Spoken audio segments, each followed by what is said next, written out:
All right, that's one step closer to going racing. National anthem. We got the riders in the chutes coming through. We look here. We see number 775 of Santero.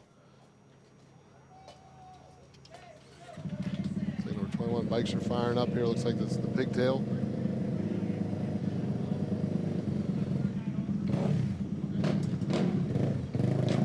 Let's go to the list here real quick. Number 21 is Trevor Bruner on that coming Yamaha. out on his own bike.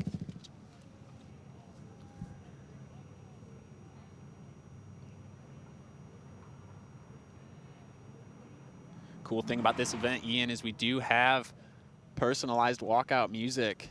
That's it. So we'll see what Trevor has queued up. Look at that bike that he's built. He's going on with more privateer effort this year.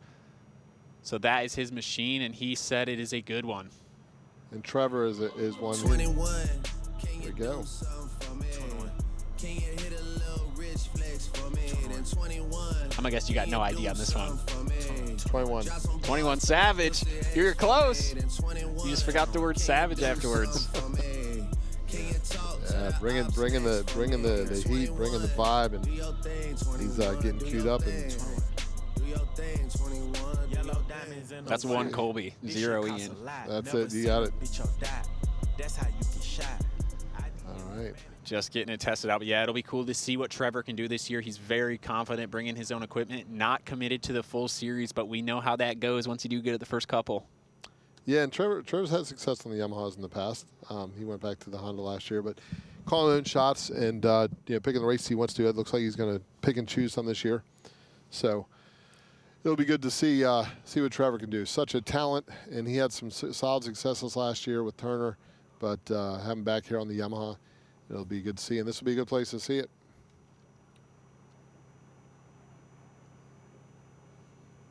So we've got Sun is setting. yeah, beautiful sight. Just getting ready to get this thing going here, Ian. Yeah, now as you take that overhead view, the beautiful flag flying, look back in the pits, you'll see the presence of all these racers here, and there's bright lights in the back there. That's a lot of talent sitting on the Turner Honda tents on the top part. How many years have you been here to the Winter Throwdown now? So this is actually my third year. Okay, so this is 3 for you. This is my second. Yeah, so it's cool. We've been a strong supporter of Cory Texter in the program for years. So my dad came down and delivered trophies for years. Our thing originally was get the biggest trophies for the littlest kids. And as the event's grown, had the opportunity to do this the first year, 3 years ago with James Rispoli, and then you stepping in last year. It's been a pleasure. It's been, for me, it's been a phenomenal opportunity to see the young men grow and progress, as well as the top pros in the country, kind of give a little foreshadowing of what we have to come the year to follow. Yeah.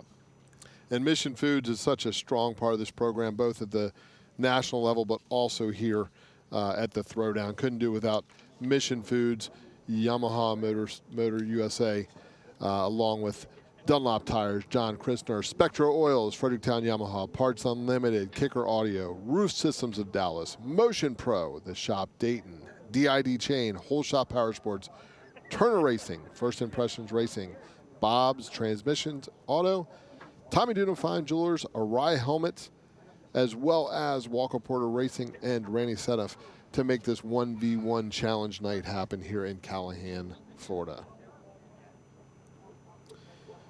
Getting closer. We're knocking on the door. I believe 6:15 is going to be the time roll out. We're going to be, Cory's good about keeping a solid schedule here. And they're doing the build up here for the walkout music for the racers. And we're going to get the action going. And once it starts, buckle up. While we have the time now, go get your snacks. Take a cue out of Justin Jones' book. Get some potato chips. Get your spot anchored in. That's what he's doing right now. That's what he's Unfortunately, he ended up getting knocked out. He was towards the tail end of that qualifying session. That's it. But now get geared up, because once this is going, you don't want to step away. So get your Mission Food chips, maybe some salsa. 21 Savage and Trevor Bruner. We got it now. I'm queued up. I'm a quick learner. So we got the music kicking in the background here, and yeah, it's going to be just a good event here, and vibes are high. People are excited, and honestly, You know, Mies has been such a staple in the pro racing. Not having him there last year opened the opportunity up for a #1 plate, but you only stay away for so long. And this is rolling out to the line now. It's going to be the 21, Trevor Bruner, coming here tonight. It's going to be first pick, going on the groove, not waving it off. Let's see who he's going to be going up against here in this first round. You call it the pigtails. This is the 17th through 20th riders trying to get those final couple slots. Yeah, bracket of 16 is the way the board's set up, and so this pigtail will set up the riders. We saw the 1 through 12 in the Super Bowl. This is going to determine that 13, 14, 15, 16 spot. 4 riders will move out of this pigtail, and next up we'll see who's going to give it. And I tell you what, Bruner has been, and this is a even year. I heard somewhere along the line that even years work well for Trevor Bruner. So as results go, if you look back through, the odd years have not been the best. Who told you that statistic? I'm going to tell you, was that you or was that? That's not me. Okay, so that may be, you know who it came from then? The one and only flat track flashback, yeah, Sky Taylor. I was going to say, I could have guessed that. Yep, Sky Taylor brings such good content. Wealth and of if knowledge. YouTube, tune in. If you're not watching it, you need to be. YouTube flat track flashback. Such a good take, and having Scotty being part of this program to build the sport is necessary. And we're seeing the online presence and podcast pop up. Your Sideways podcast, Volume 9, Lap 9 came out. Scotty Dubler was on the groove, and of course the Slappin Podcast. And our next rider is up, and that is It's going to be the 75 at Terrence Santero.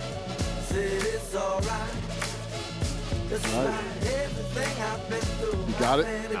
He's got the groove going. Terrence Santero on that, coming out of California on that Honda, runs Phoenix handlebars. Phoenix is a small company, but they're making it act like they're investing in this flat track community. It's good to see. I don't know the song, but we're about to get racing. Terrence Santero elects to go below Trevor Bruner. Light's going to be green, and just like that, we're already into the bracket racing. Terrence Santero not able to get the start. Trevor Bruner will grab the whole shot. Just 3 laps the distance, not long at all. Terrence going to have to immediately go to work, Ian. Now, Trevor's smart when he's blocking the inside line. He got out front. He's going to get the Yamaha hooked up, and he's looking good. Terrence going to have to take some notes, because if he can't get around this time, he does have 2 more shots to go through to make it advanced in this 1v1 challenge. These races, they don't have a lap to warm up, so that first lap around the track was the first one since they've been out there in qualifying, and over an hour ago. It's going to be white flag this time by Trevor Bruner. There is some possibilities. It looks like he's sliding up the racetrack just a little bit. If he slips up just too much, Terrence going to be able to go underneath him, but not in this one. It's going to be Trevor Bruner coming through on that one.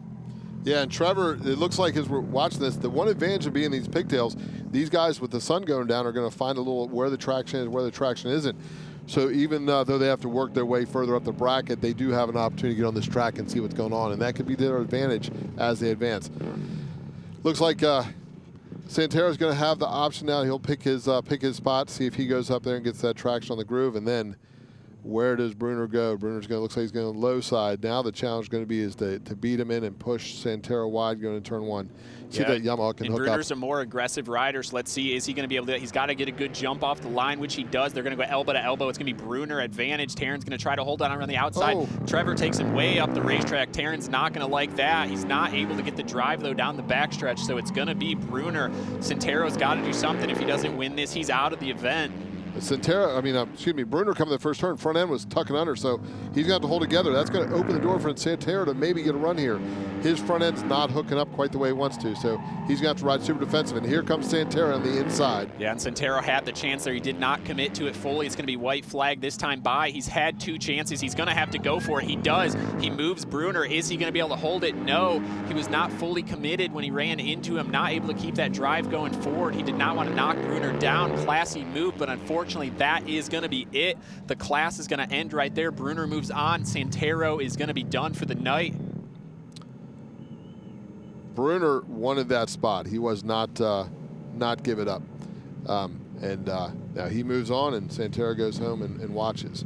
So here we go. Next 2 up. This is the second group of that pigtail to work into the top 16. Santero's heading home. Bruner's heading on. So now we get to see who the next 2 up are. This would be your, I believe, if that fell into 16th and 20th qualifiers, this will be your 17th and 18th. Excuse me. That would have been 17th and 20th up against. So it's going to be 18th against the 19th seed. Here's some music queuing up here shortly. We get the music up, hype up music. We got Gautier, Dalton on the number 79, and Evan Kelleher coming out. And here is Dalton. I believe this would be Lincoln Park. I think you're right. Coming out. Dalton, for that birthday present, got that new custom painted helmet by one of his buddies. Thing looks phenomenal. Very, very cool looking helmet. Dalton always got a lit kit.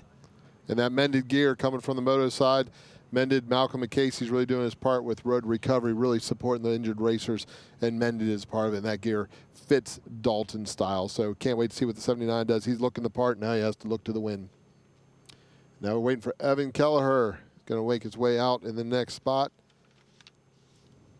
Running the Schaefer. KTM back with Schaefer again on the number 31. We'll see where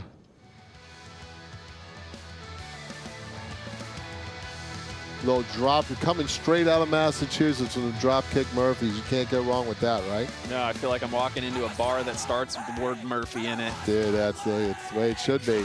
Yeah, and what we're going to have here is a bar fight. Let's just keep the cliches going. Dalton Gautier, we've seen him get chippy with Trent Lowe before. What is Evan Kelleher going to have? And just like that, it is race time. No time messing around. Who's going to get the whole shot? It is going to be almost side by side. Kelleher immediately throws an elbow in. That is not what you want to do necessarily to Gautier. Kelleher makes the mistake that was up the racetrack. Gautier is able to slot through. Let's see how aggressive Kelleher was worth putting, get aggressive going to turn one.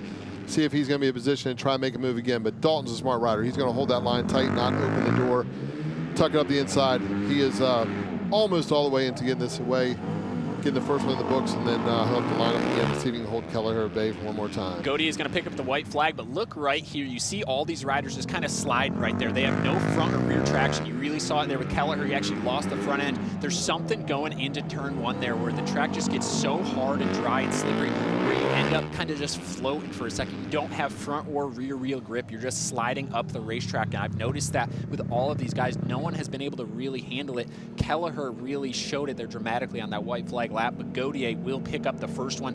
Kelleher is going to have the first pick here starting off in this second race. We'll see if Dalton comes back and turns the elbow coming in turn one this time. He won't forget it. No, he will now. That's not a chance of that. So here's my question for you. As the sun continues to go away, which we're getting darker and temperatures drop. You mentioned the track getting dry and slick. Is it going to get the moisture will come up a little bit, get some traction? Actually, Kelleher's not deferring. He's going below. Wow. I don't know if I...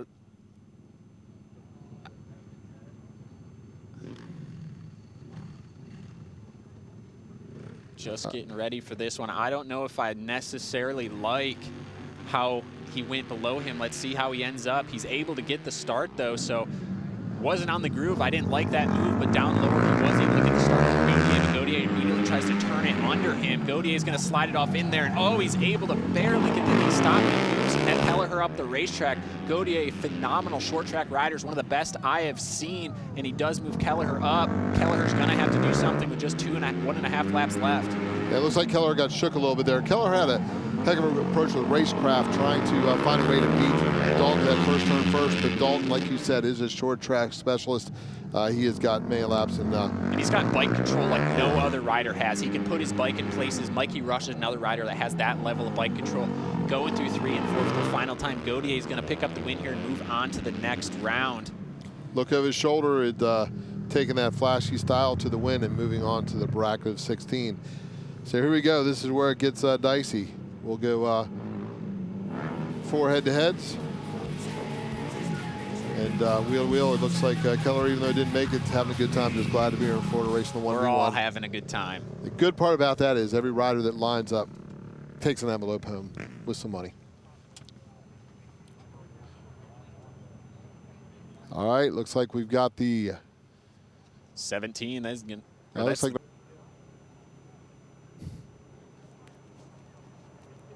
all right, looks like next up is going to be the number 17, Damon Ream out of Gap, PA. He's ready. first rider to see dance out onto the track. I like it. 50 Cent, whatever it's going to take, you're going to need it to go up against the 3-time AFT singles champion, Cody Kopp. Little fist nugs. bump. I mean, we got maybe an inch and a half between handlebars here. We've seen elbows already. I think the elbows are already touching. Green light's going to go green, and it's going to be Cody Kopp grabbing the whole shot there. Both riders on the KTM. You see it just there. There's something going off in turn one where these guys lose front and rear end. Just the track's so hard and dry there. Now I do think Cody Kopp actually loses the front there going into turn 3. Like I mentioned, it's just this first lap. They haven't been on the track in over an hour. The track's gotten drier. It's gotten colder. The tires are cold. So these guys, the first lap, are figuring the racetrack out.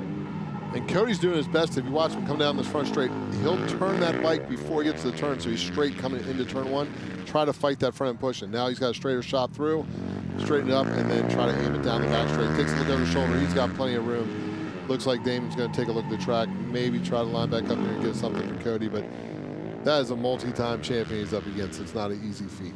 Yeah, Damon Reed waved that one off. Maybe the track caught him at surprise. He wasn't able to get a grips to it, but now he's had a couple laps under his belt. He's going to have the first pick unless he defers here, but we have not seen any race yet tonight go to round 3.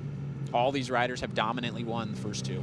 Yeah, and it's I thought the start would be the key, but it's not the start because we saw in the last one where Kelleher got out front and Dalton found his way through. And Gautier and Kopp, they both are short tack specialists, past champion Bruner. These they're all such talented riders that we've seen for the years in the national level at the top of the top step. We'll see if looks like they take the same starting spots. See if Kopp can repeat. Yeah, Ream was just a little bit higher. He was up on the rubber there, which shows immediately he's able to get a better drive. You really want to be on that dark stuff as long as you're able to get a good clutch release. You should, in theory, get the whole shot just because there's more grip on the rubber there. But Cody Kopp, the gamer he is, tries to turn him under there, not able to do it. Is this going to be the first time we see it go to 3, or will the 3-time singles champion figure something out with a lap and a half to go? Ream got aggressive right off the start, had to shut down Cody because that was the only chance he had. And right now, he is doing what he needed to do after that point, and that's stay in front of him. White flag is out. One more lap for Kopp to try to put that bike and send Ream home. But it may look like this one will go to race 3. I think Kopp might try something here going into 3. Not able to do it there. He's not going to try to do what Gautier did. Will he have anything off of 4? He doesn't have quite a run at it yet. No. This one will go on to race 3. Damon Ream, the starting technique worked. The only difference here going into 3 is Cody Kopp will have that first pick. He does have the opportunity to wave it off and see where Damon goes, and then to do it, we'll see if he takes that option. If I'm Cody, I'm going on the black rubber on the groove there, but just as low as I can possibly go and just try to get the best start you can. And you might have to fight through an elbow. Let's see what Damon Ream can do, though. Yeah, we'll see if Cody's going to have to lean in, put the elbow, get it in place, and then see where Damon goes. I imagine Damon's going to try to go below him. Cody's going as low down as he can on that groove, not giving much room for Damon to get some of that traction on the inside. Yeah, and we really haven't seen anyone try to go above them on the groove either, because you might, if you could get a potentially good start, like this could work out for Damon here. He's still on that groove, the predominant racing line, so really it is going to be truly clutch release and timing here going into the first corner. Let's see if Cody can keep this bike straight, get to the first turn. He's got a little bit of edge. He needs to push out, see if close the door on Ream there. So it's looks like Cody's going to take control of this one, see if he can break away and run away from the number 17. Yeah, Cody a much smoother start there. You saw him kind of jiggling around a little bit earlier on. Too fast a clutch, too much power going to the rear wheel, ends up spinning the tire off the line. This time so smooth, straight. Bike was lined up towards the first corner, able to grab the whole shot and on his way to what he needs to move on to the next round as long as he's able to clean this last lap. It looks like he's figuring it out. You know, it doesn't matter how you get there as long as you get there. In this case, it's the best 2 out of 3. He had to take an extra round to do it, but it's a little more time on the track. It may benefit him as he gets further on. He's breaking away, and it looks like Mr. Kopp is no stranger to the front, taking the checkered flag, and he will move on in this bracket challenge. Great team behind him, too. It's he's on the single in this one, but what he has set up for this year with that Lattice Racing, George Lass behind him, as well as the other Harley-Davidson in the corner with Parts Plus, I believe. So we're going to see some really good support behind him, and just a foreshadowing of what's to come. All right, so Looks like this will be between Jack Brooks and looks like Bodie Page. Is that right?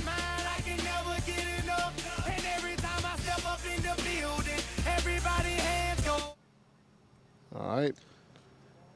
That was Bodie Page there picking his spot already. Now Jack Brooks come to the line. The Matador. Bodie Page is wearing red, so that's it. Little bull in a china shop. Let's see what happens. Here's short track race, and Jack Brooks, you better get them goggles on because it takes about 2 seconds before this race starts. This is the Ocho. Yeah, this is the 8th at Winter Throwdown. So let's see.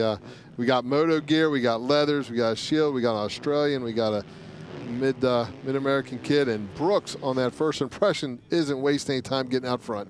Now, Bodie Page just let the clutch out way too quick there. Just grabs so much traction, pulled the front wheel up, gives the whole shot over to Jack Brooks, who had a really clean release of the clutch. Ends up getting both riders really sideways out there. Same thing. These guys haven't seen the track in over an hour, so it does take this first lap to adjust to it.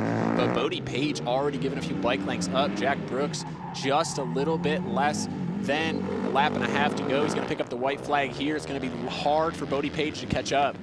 Two young talents out here. They're growing up under the spotlight of flat track superstardom. The one advantage Brooks has, he is on a familiar piece of equipment. Bodie is out here on the the Honda of Brian Bigelow. So it's a new chassis that he's going to have to adjust to. Jack Brooks picks up the win there in this one. Bodie Page is going to have to learn what not to do from that first start. That is just, the start is so important here. Yes, we've seen passes. Dalton Gautier has been able to get it done, but you need to be able to get off the line to make your job a little bit easier. Otherwise, you're going to have to form that contact. So Bodie Page is going to get the second pick here. Jack Brooks, where is he going to pick? He leaves a little, he's kind of towards the bottom of the groove. Bodie Page is actually going to line up where everyone else has, where there's a little bit of burnt rubber, just that tire from the starting line. Not going to be nearly as good as where Jack Brooks is, but let's see how the light was there. They definitely had good, either really good reaction time or it was a little bit early. Oh, and Page makes a little bit of a mistake, opens the door up, and Brooks goes under. He's going to try to tuck it back in. Does he got room? They're going to get a little contact. He moves Brooks up the track. Oh, Brooks gets a little sideways. Brooks may just have to regroup. Page is going to have to get that bike settled. It is getting real loose on him, and he made that work, but... oh, and Jack Brooks makes another mistake there. Unfortunately, just needs to settle down and start getting ready for this third race. Give this one to Bodie Page. Take a second, take a breath. These are very young kids out here racing tonight in this bracket format and just a little bit less experience. Jack Brooks, Bodie Page come together over there in turn 3, kind of unravels the race for Jack, but sets us up for an amazing third round of this bracket. And not just setting us for an amazing round of for this bracket, it sets us up for a foreshadowing what we're going to see in the AFT singles class. Both these riders are making the move up to the professional ranks this year. Bodie won't turn 16 until close to Lima, but I'm sure we'll see him. And Jack, as we heard earlier, is going to make the push for that first impressions, get Rookie of the Year. Not just that, take home some wins. The kid's talent is definitely there, and the backing is there. So now we're on to round 3. A little bit ago, you said that everybody's going through from the first 2. It has been back-to-back 3 setups, so it's not about 2 wins and going home. It's going the full opportunity to make their way in. Yeah, Bodie starts really low again below the groove. He's going to have to really be easy on the gas to come off the line here ahead of Jack Brooks. They're drag racing into the first corner. Jack moves over to the left really hard to block off Bodie. Smart move. Now Bodie's going to have to do the same thing and just kind of get into the side of Jack and move him up the racetrack a little bit. It's for a lot of glory and a bit of money, so you know, you have friends back in the pits, but they're not on the racetrack during this event. By all means, you want to be somewhat gentlemanly, but on the end of it, one person goes on, one person goes home, and if it means you got to bump your friend to get him out of the way. Yeah, and Jack's going to have to be really careful opening up the door like that, getting the bike really sideways like he did the last time through 1 and 2. Bodie Page is not going to be very patient. These are young kids, and they don't think quite as long as some of the more veteran AFT riders do. These guys want to get it done, and Bodie Page knows he has to make the move right here. He's going to go into the side. He's not going to be able to move Jack Brooks. Jack Brooks is going to carry this thing on. Brooks wins this round of the 1v1. Bodie Page not able to finish the pass. Both these young riders, as talented as they are, they both have some pressure on their shoulders, being under that tent with the talent that's there for Jack Brooks and Bodie making the trip here from Australia. They both have something to prove, and we'll see a lot of good things out of both those riders. But tonight, it's going to be Jack Brooks will be moving on into the next round of brackets.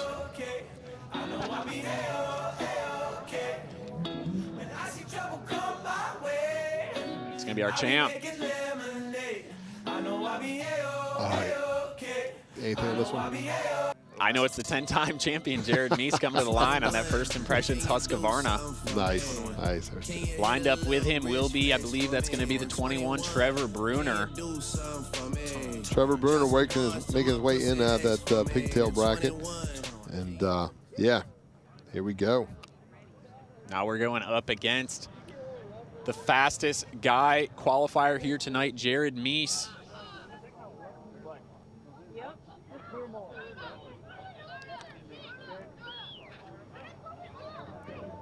All right, Jared, trying to figure where all the buttons are on this handlebar. Only advantage here is going to be Trevor Bruner's been on the racetrack since qualifying. How quick is going to take Jared Meese to get used to the racetrack? Jared Meese not able to get the start. Bruner's going to lead this thing. Jared's going to have to go to work. You saw when they lined up, Bruner had that bike angled down to the first turn. Jared was more straight. Bruner wasn't leaving anything to error. He wanted to get that first turn first. He was not going to give 10 times an opportunity to beat him in the first turn. No, and it is going to be tough, I think, for Jared throughout this first one just because he hasn't been on the racetrack, and it's a new motorcycle for him as well. So he has to learn the bike, has to learn the track, but look at him already on the back door. Bruner, he is not going to let that start fool him again in this second one, or will he be able to do anything on this last lap? Yeah, we've seen mistakes happen, so Jared just puts himself in the right spot. If Bruner does make a mistake, Jared's there to claim it. So there's two ways to get through it. One, get the start. Two, push him out of the way. Or three, wait for a mistake. Jared's going to wave this one off. You see it, his front end started to tuck under on him going into that corner there, maybe just a little bit too soft on the forks. The track is a little bit tricky tonight. I haven't seen many people push the front there going into 3. We see it pretty commonly going into 1, but what's Jared going to do this time? Bruner's going to have the first pick on the starting line. Is he going to take it or defer? Yeah, we'll have to wait and see how this shakes out. But yeah, the AARP card of Meese hasn't been put in the mail yet because it doesn't look like a retired racer. Not yet, and he's not looking to retire after this round against Bruner. He wants to carry on, and I think Bruner may have gone up just a little bit too high, man. He's given Jared Meese some good breathing room on the groove here. Jared Meese gets a phenomenal start completely. Going to be able to grab that whole shot, almost a full bike length going into the corner. Bruner had no clue of it, trying down the back straightaway, so it's going to be the number 9 of Meese leading us here in this second round.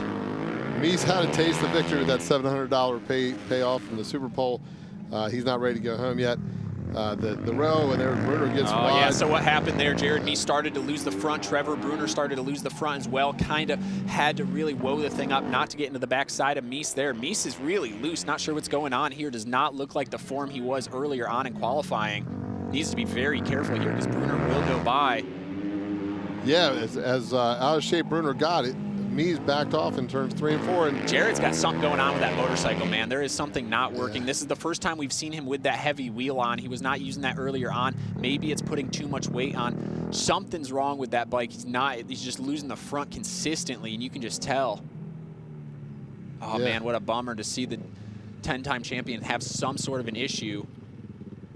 Yeah, he keeps looking down. He does have a little time. They do have the opportunity to do something to the bike if need be, if there's something that can be done. Yeah, I believe if you have a crash, you can get 2 minutes. I don't know if constituting 2 minutes just from your bike, something not working on it. But Meese, what is going on? I'm so curious because something's so odd there. See, where's Trevor going to go? Trevor going to try to go high again? I mean, Meese had such a good jump off the line. Yeah, I think Trevor made a little bit of a mistake allowing Meese to have that spot. You want to make him go above you on the groove or below the groove. So Trevor's going to have to get a good start here. Both of them get off good, but it's going to be Meese because he's just a little bit lower on the groove. Now he's just going to have to be defensive pole putt because something with that motorcycle has not been working well with him in that last round. Is it going to be different? No, you see it there again. He's got some sort of a front end issue, some kind of front end push going into 3 there. It just doesn't look like comfortable. And with turn 2's been tricky for some of these people getting loose, but he got through that time. The one thing about Jared is Jared can hopefully figure it out, and it looks like he is. He is about a lap and a half away from going on to the next bracket and sending Trevor home. Yeah, the one thing about Jared Meese is even if the bike's not doing what he wants to, he is very well skilled enough, as we all know, to be able to manipulate his body to make the bike work, and it seems like he's starting to go in the right direction. But you just see it. Maybe it is something with the track, but it looks like it's him. Something's funky. As Jared Meese will go on, but they're going to definitely go back and do something with that bike, change something on the front end of that thing, and we'll see if he comes back out with that heavy wheel again. And not, you know, if there's an example where Eric Hoyt has invested his money, not only is Jared going to go back and work things through, he will go back and that whole first impression team will benefit from it because they've got all 3 riders out there between Chase, Jack, and Jared. They can work together as a team to keep advancing. Yeah, and we've got Alec. Yeah. All right. Yeah. Up next is going to be Billy Ross. Mr. Clock. Billy Ross, number 29. Got a little food delivery coming in here quick. Let's see, they got to get the nourishment coming. Next up will be Briar Bauman.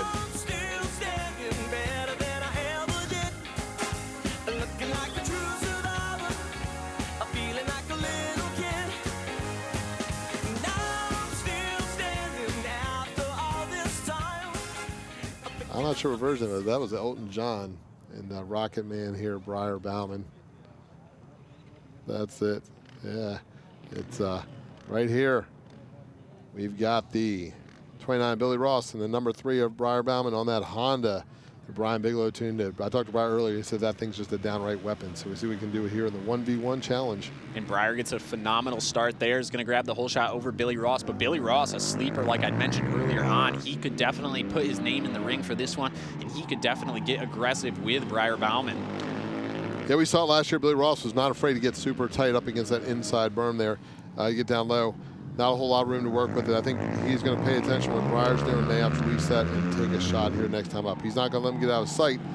But this one, Briar has a pretty good control of as long as nothing gets sideways. And going to put one more book. We got lap left here of this 1v1 challenge between Ross and Bauman. Bauman already has 1 belt. He has definitely his eyes on taking home another one tonight. Right there, you see the same kind of thing happen. Billy Ross starts to lose the rear end going into turn 3 there. The track very technical tonight. We've seen some passes, but the riders are having to deal with the slipperiness of the bikes coming into the corner. Briar Bauman picks up that first one. Billy Ross gonna have to try to go to work to carry this thing out into the 3rd.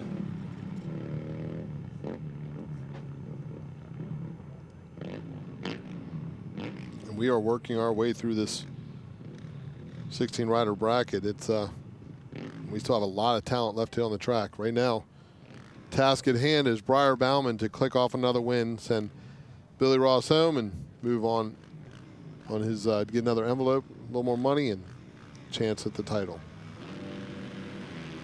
Light's going to go green. Briar Bauman's going to get a good start from the inside. He's going to be able to grab the whole shot, almost a drag race side by side into 1. But Bauman just a little bit lower takes the position. Billy Ross, it's go or go home time now. He's got about 2 laps to try to figure something out to get by the almost champion from 2025 season. Briar Bauman, one of the best riders we've ever seen in our sport, talent-wise. Yeah, watching Briar, you could basically just film this as a clinic. His style is absolutely smooth. Bike control across the board. You know, this is not a guy that does the singles throughout the year. Although he did put in on there a bunch of times in CTR races. He's on the twin, but he comes to Throwdown ready to race. And he's taking away a win, and he is moving on in the bracket. Yeah, and it's going to be Billy Ross is going to end up waving that one off, giving it up. Briar Bauman will move on to the next round. So far, Jared Meese and Briar Bauman. And as you say that, the next 2 riders up in the next bracket, it will be Meese and Bauman. So we're going to have a replay of where we were a couple years ago. Yeah, we've seen that a lot. Yeah. Red Hot Chili Peppers. Very good races there. My only friend is the city I live That's the number the city 8. Logan Eisenhart.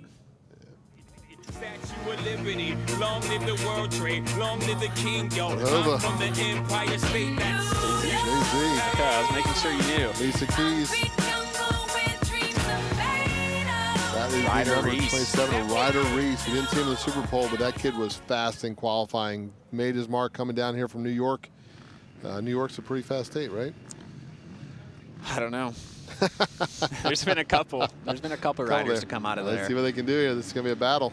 We'll see if it's fast enough. New York versus PA in this one, and it's going to be getting feisty with it. Going into turn 1, Eisenhart almost spins the thing around. Ryder Reese does as well. I kind of like it. Both of them got feisty with each other. Neither of them big advantage. And we're going to go right back at it here as we complete lap 1. Ryder Reese with the advantage as Eisenhart has a good run up the inside, not able to finish it off. We're going to call this the battle of the feisty flannel, because both these guys are geared up some flannel, and they're not afraid to let it hang out. Ryder Reese wants to prove what he did out in the qualifying, those fast times, and go on in the bracket. A lot of these riders have their bikes set up really tall, and they're kind of twitchy. You can see their Ryder Reese's bike moving around a lot under him, kind of stiffer than I would imagine he normally likes it there through 3 and 4. You can really see it here. I think these guys are all fighting so hard to get that grip on that initial throttle right there. Coming off of turn 4, takes his right leg off. I believe that's going to be checkered flag. Reese will pick up the win here in this one. And talking to Ryder Reese's dad earlier, they hadn't had much time on the bike. He broke it out. This event's one of those ones they wanted to make it to. He's been doing a lot of other stuff, doing some wrestling in high school. Kid's a good athlete, and great to see Ryder back on the track. That type of talent you hate to miss. He's going to pull back up again. Looks like he's going to wave off and let... It's the first time we've seen that tonight, Ian. That's it. So he wants to choose where he's going to go. He just looked over. I don't know if he likes the decision he made. He looked over the side there. I don't think he did. Nah, he's going to have to go down a little bit lower. Is there enough traction there to get the jump? Luckily, he did win that first one, so he's going to be able to, if this was a mistake, waving it off, he'll have the third one to go to, but let's see what happens. Logan Eisenhart stalls it out on the line. That is going to be it for him. Ryder Reese just has to ride this thing out. That's it. That's it. Let's see if, there we go. With that, they're going to let him do the full 3 laps. It looks like they're going to wave it off. It's going to be Ryder Reese moving on. Made it easy for him. Yeah, it's a bummer to see. I was liking what they were getting into in that first one. I wanted to see that thing go the full 3. Yeah, I'm telling you, I think Logan may have been a little too much, too interested in bumping elbows than getting that clutch dialed in. But hey, it is. Well, maybe they are going to line him back up. No, it looks like I believe we saw. Okay, no, that's it. No, that's it. No, he just want to make sure he That is the rule. official. If you do crash, you can't play possum or anything like that to stop the race. If you crash or stall it, I guess in this scenario, your race is over. That's unfortunately a loss. You made a mistake. The rider wasn't going to take a chance. He wanted to see the checkered flag and check it off. Chad Coase making his way out on that Yamaha, the Roof Pro Yamaha number 49. They won't let me out. They won't let me out. I'm locked up. They won't let me out. No, they won't let me out. This one's going to be dicey because Dalton Gauthier is coming out next. And we've already seen Dalton been able to dice it up tonight.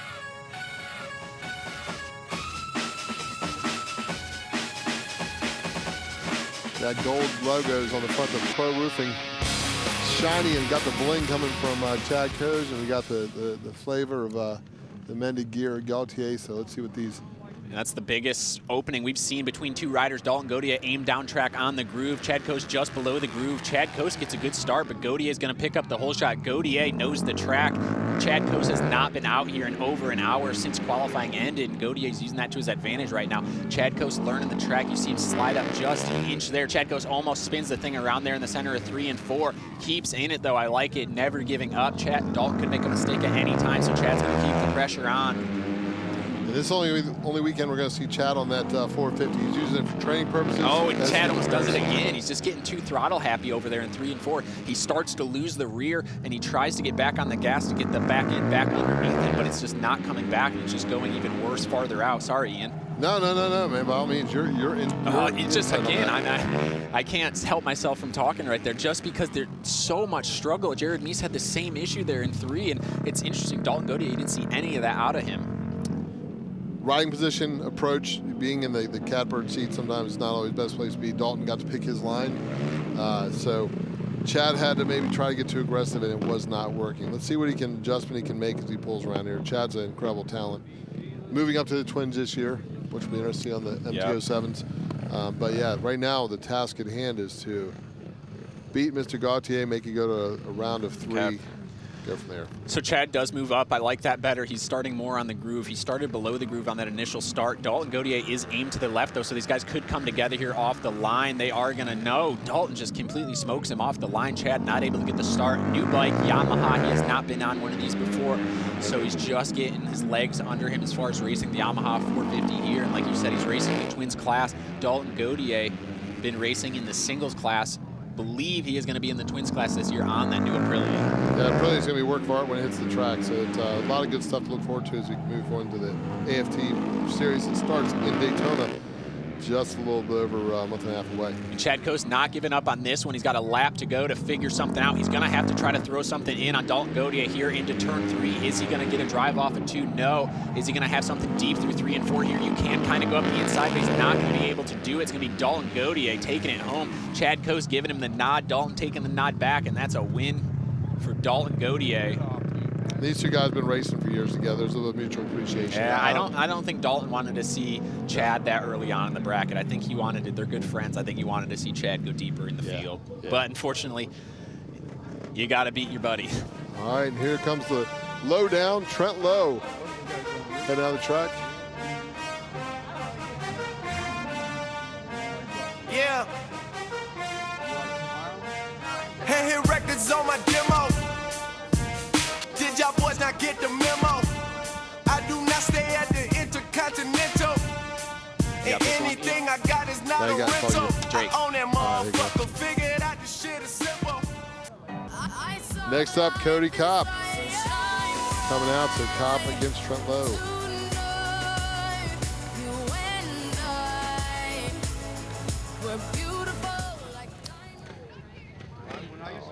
I know it.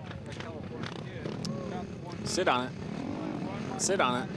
All right, here we go. Cody Kopp lined up next to Trent Lowe. First time we've seen Trent race here tonight. He's not going to get the whole shot. Cody Kopp earlier on win against Damon Reed was able to beat him in the 3rd round there. Damon Reed made it interesting, but it's going to be Cody Kopp trying to end this thing early on in this one. He is going to want to finish this off, coming around, finishing up that first lap.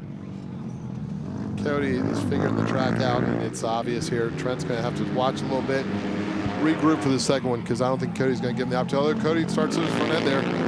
Never say never when it comes to this 1v1 in Callahan. There's such an advantage right now to have ridden a race already on this track. Like Trent Lowe hasn't seen it, just like Jared Meese. The first race he got caught out, the track was way different than anything he'd been on in a while. Trent Lowe, same thing that's happening here. Cody's been on the racetrack. He's already had to race Damon in very similar conditions to what the track is now. Trent, he's had 3 laps under his belt. Now he's got to take about 15, 20 seconds, try to figure out what he learned on that 3rd lap when he finally started to get comfortable and go back and beat Cody now. Yeah, there's no shortage of talent in this race. There's some champions on the wall for Mr. Kopp. And he's waving it off. Trent is giving the pick to Cody. Let's get underneath him. See if he throws a little elbow. And as we've seen, Trent is not afraid to get dicey. No, and he's going to do it here. If he can get the jump, he's going to be willing to throw the shot immediately into one. Cody Kopp's moving down just a little bit lower on the rubber. Trent's going to have to get a phenomenal jump here, and he does get a good start, and he's willing to throw it in. Cody smartly moves up the racetrack just a little bit. Cody's going to try to pick his way through this thing. If anybody can do it, it's Cody. Cody knows where to put the bike, and the bike seems to work well for him if he can get the hook up on the track. This race isn't over for Trent, but yeah.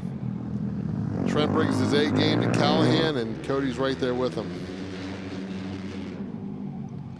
Cody Kopp's eyeing something up there through 3 and 4, not going to be able to do it. You can see him kind of opening up his entrance. White flag this time for Trent Lowe. Cody's got one more shot to finish this thing in 2. Otherwise, we're going to see a 3rd one here. Trent Lowe's being very defensive going in there. Cody opens this corner up, trying to get through the center, not going to be able to do anything. Trent Lowe's going to come off of 4. We're taking this one to 3. Oh, this one's going to be it's going to be a hard-fought battle. We know that Trent is not afraid to get dicey, so he's trying. They're all trying to find traction. You can see Trent's trying to figure out where to get that bike. And Cody's going to sit back here. Cody will have the opportunity to watch where Trent goes and go from there. And Trent doesn't leave much option except for go just a little bit above him. The key right now is Cody's going to have to get off the line quicker than Trent. Theoretically, Cody should be able to get the whole shot from there. You just have to deal with Trent getting a decent start and running it in on you. There's just so much more grip there. Cody just has to execute it perfectly, and he does get a really good start there. He's going to close down, but Trent's going to go in there and run it into him. Not going to be able to do it. That just shows the skill of both these guys. Cody has to get that thing going forward, though, and he is able to keep in front of him. Trent Lowe did everything he could do. Is he going to be willing to throw another shot at Cody Kopp? Cody Kopp knows I have to get out of town knowing who he's racing against. That's it. He needs at least a bike. Oh, and all that dust from, I didn't even think about that, all that dust from Trent's little move there going into turn 1. Oh, that's survival in its own. It's back to that 1v1v1. And they got to get through that one more time. So they got that dirt still there. So Cody's going to have to tiptoe and not Yeah, you just kind of want to stand your bike up just a little bit, just like Cody does there. You put it more on the center of the tire, allow to go through straight. Trent's going to back out of this one. Connolly, we're going to need the broom down there in one before we go to the next bracket. Got to do a little house cleaning down there. Cody Bye. Kopp gives a little wave, waves him goodbye, and that means that last year's champion is moving one step closer to a second belt. Cody Kopp wants to repeat. He knows a thing about winning. He's won 3 AFT single championships in a row. Now he's looking for 2 1v1 races in a row. Trent Lowe, you can't blame him for trying. No, you know, it's the opportunity is there. Next up, it looks like we're going to have Walker Porter coming out that run the number 10 this year. Sweet Home, Alabama. Only fitting for the Mr. Porter.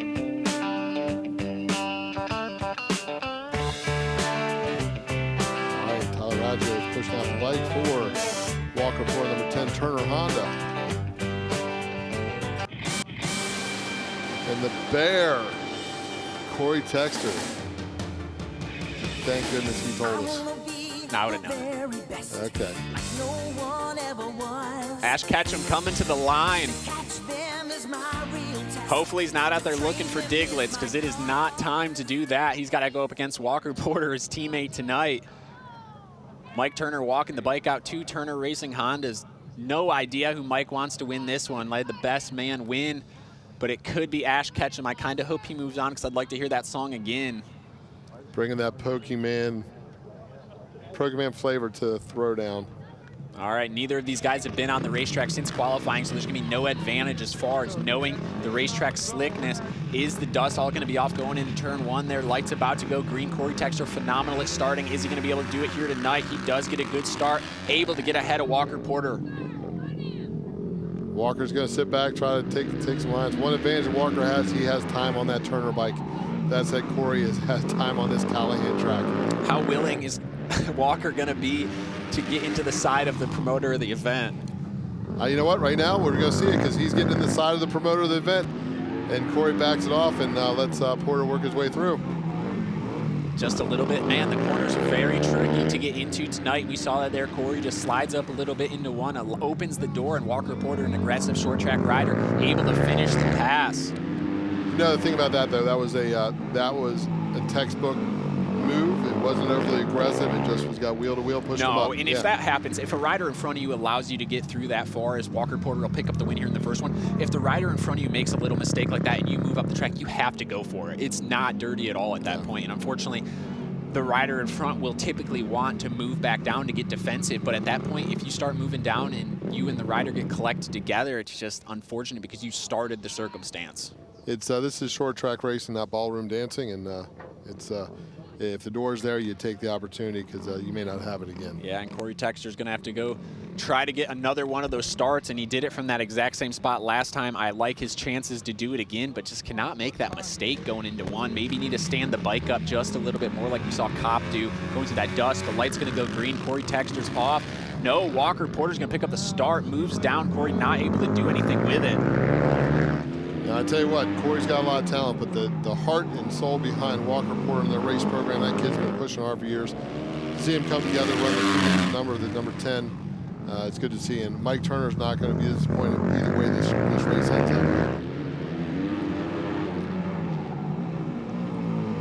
Yeah, and Walker Porter's going to be fun to watch throughout the rest of the bracket. He's got 1 lap to go in this one, and he'll move on to the next round as long as everything stays the same. But Porter, an aggressive short track rider, the Alabama Slammer, ready to move on through the bracket, ready to fight with really any of these other riders. He's really seasoned now, no longer a rookie in the AFT class, and it's time to start making your name be known. Now, the kid is, I think it's the future of racing right there.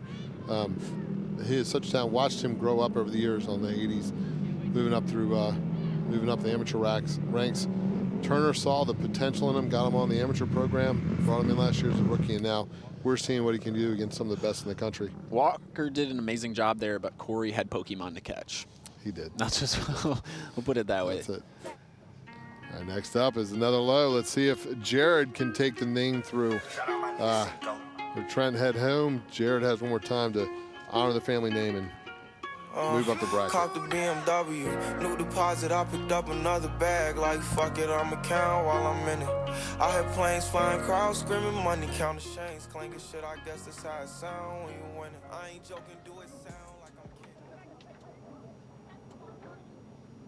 Looks like Jared's waiting for his bike. We see him there in the chute. He's got his goggles on. They've played the music, and now we see a Honda coming up. Here he goes. He's work his way on. Maybe a last-minute adjustment, knowing what they know from Trent. Changing something over the bike, that's an advantage you have, having your brother race. But another race, just like the last one, where these riders have not been out here since qualifying, kind of like that better because it's almost a given. Yeah, no, definitely it's a fresh one-on-one. Here comes Braden Fanders. Life could be a dream. Classic. If I could take you up to paradise This makes me think of Cars, the movie. Yes. Low and slow. That's it. Life could be a dream. Sweetheart, hello, hello again. Shaboom. Two young AFT singles riders. Let's see how chippy they're going to get with it. Braden Fanders on the box racing. The third time on the bike. He gets that Yamaha out front. He's going to shut the door on Jared, and let's see if he can hold the line on that YZ and make his way up in this bracket. Braden Fanders not taking long to get accustomed to that new Yamaha. It can be a big jump. Oh, and he's actually going to go down. Just gets a little too hard on the throttle, spins the thing around, gives the win to Jared Lowe. Jared Lowe will take the victory here in this first one. If you go down, that is an automatic loss. Did he break off a shifter? Is that a shifter or clutch lever? That's clutch lever, looks like, maybe. Yeah, that is the clutch lever. Well, he still got part of it. Yeah. You can get 2 minutes here if he needs it. Yeah, I guess I was talking about the bike. You know, as much as I'm a Yamaha fan, the Yamaha looks like it's going to take a little bit to get set up. We saw it with Chad Coase, the back end wants to get a little loose. We've seen that multiple times. So it's just a big jump. Going from a steel frame Austrian brand motorcycle to the Japanese aluminum frame, especially Yamaha. Yamaha's the only bike with that reverse engine. It rides differently, and especially differently than if you're coming from that KTM chassis. But what a good place to get used to it. Well, no, it is. And this is better to figure it out here than have to wait till Daytona. They have time to get some things worked out, make some chassis changes. And it'll be interesting. Fanders will be one going forward with it. He's got a good jump again. This time, Lowe shuts the door, and there's not much room there. But here goes Fanders. Can he get back up underneath of Lowe? Lowe leaves the door open.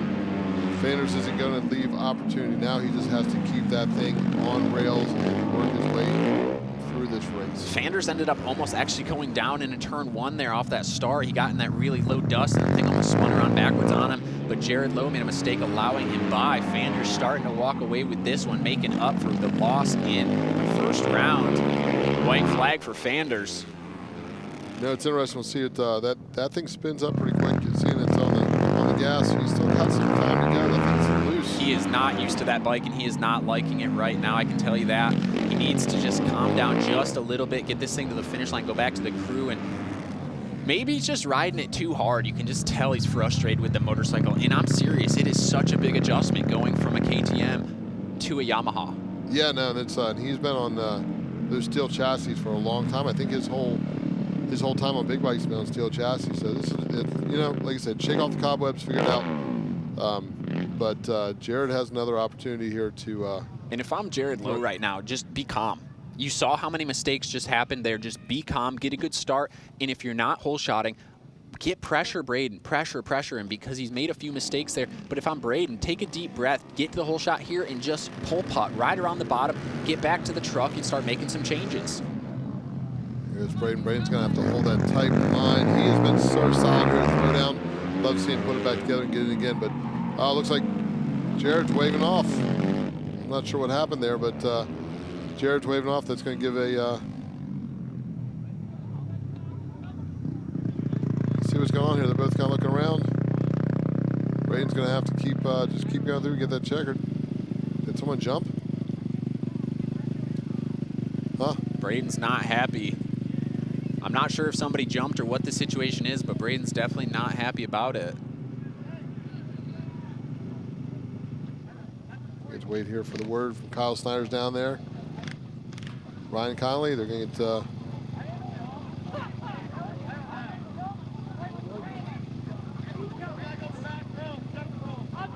right, let's see if we can figure out what's going on. There's somebody jumped. Yeah. Is there a back line on a 1v1?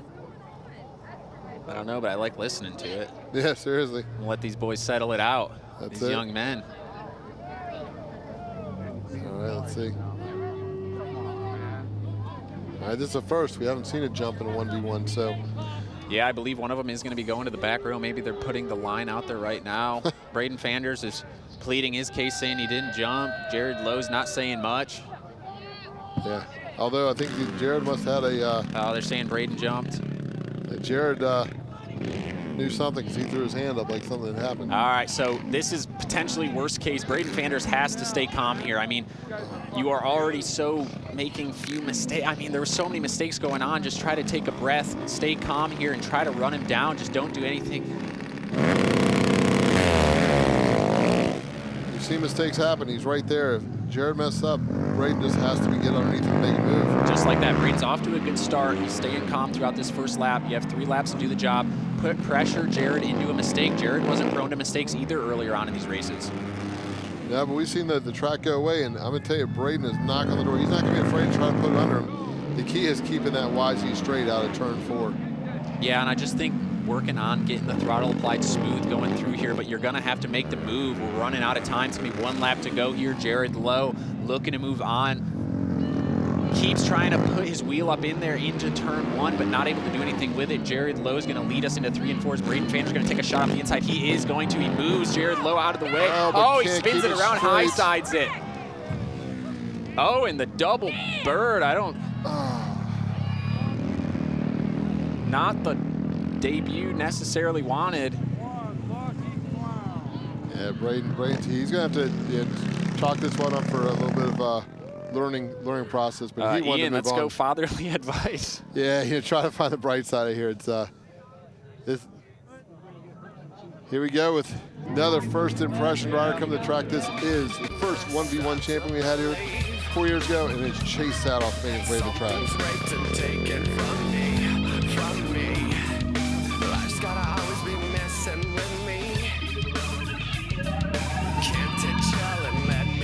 It's a first impressions face-off. Yeah, and I wanted to say this earlier. The first impressions crew's so good. They've got Mark Muth over there working, Andrew Butler. The full team has so much knowledge over there, the Brooks family, and just Jared Neese there helping. Eric Hoyt's put together an amazing program this year to try to help Jack Brooks get accustomed to the AFT singles class, but try to get Chase Sadoff that first AFT singles championship.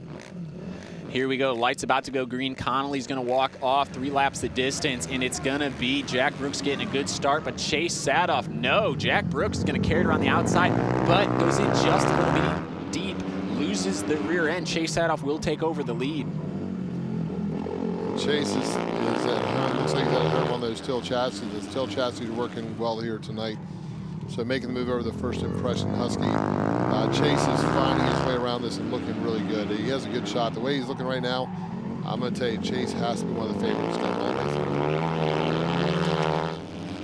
through. But Jack Brooks, I don't think he's going to give up so easy. He'll learn from this one. He just has to shut the door on Chase into turn 1. If he can get in front of him, he may have something for him in this second round coming up. But right now, Chase Sadoff has this one wrapped up. He's going to take the first one of 3. And going to leave the second round up for Jack Brooks to try to get it done. Yeah, and Jack Brooks is going up against one of the best in the business.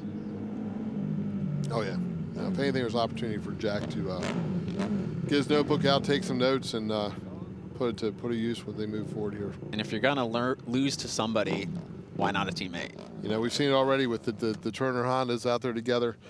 Now you can see the first impression. So either way, Eric's going to be pleased with the results. But I could see Jack picking one up here, though. We saw how smart and aggressive he was earlier on against Bodie Page. Is he going to be able to get the start here in this one? Again, he does get another good start. He's going to lead Chase Sadoff. Does he learn from his mistake in the first one? He does.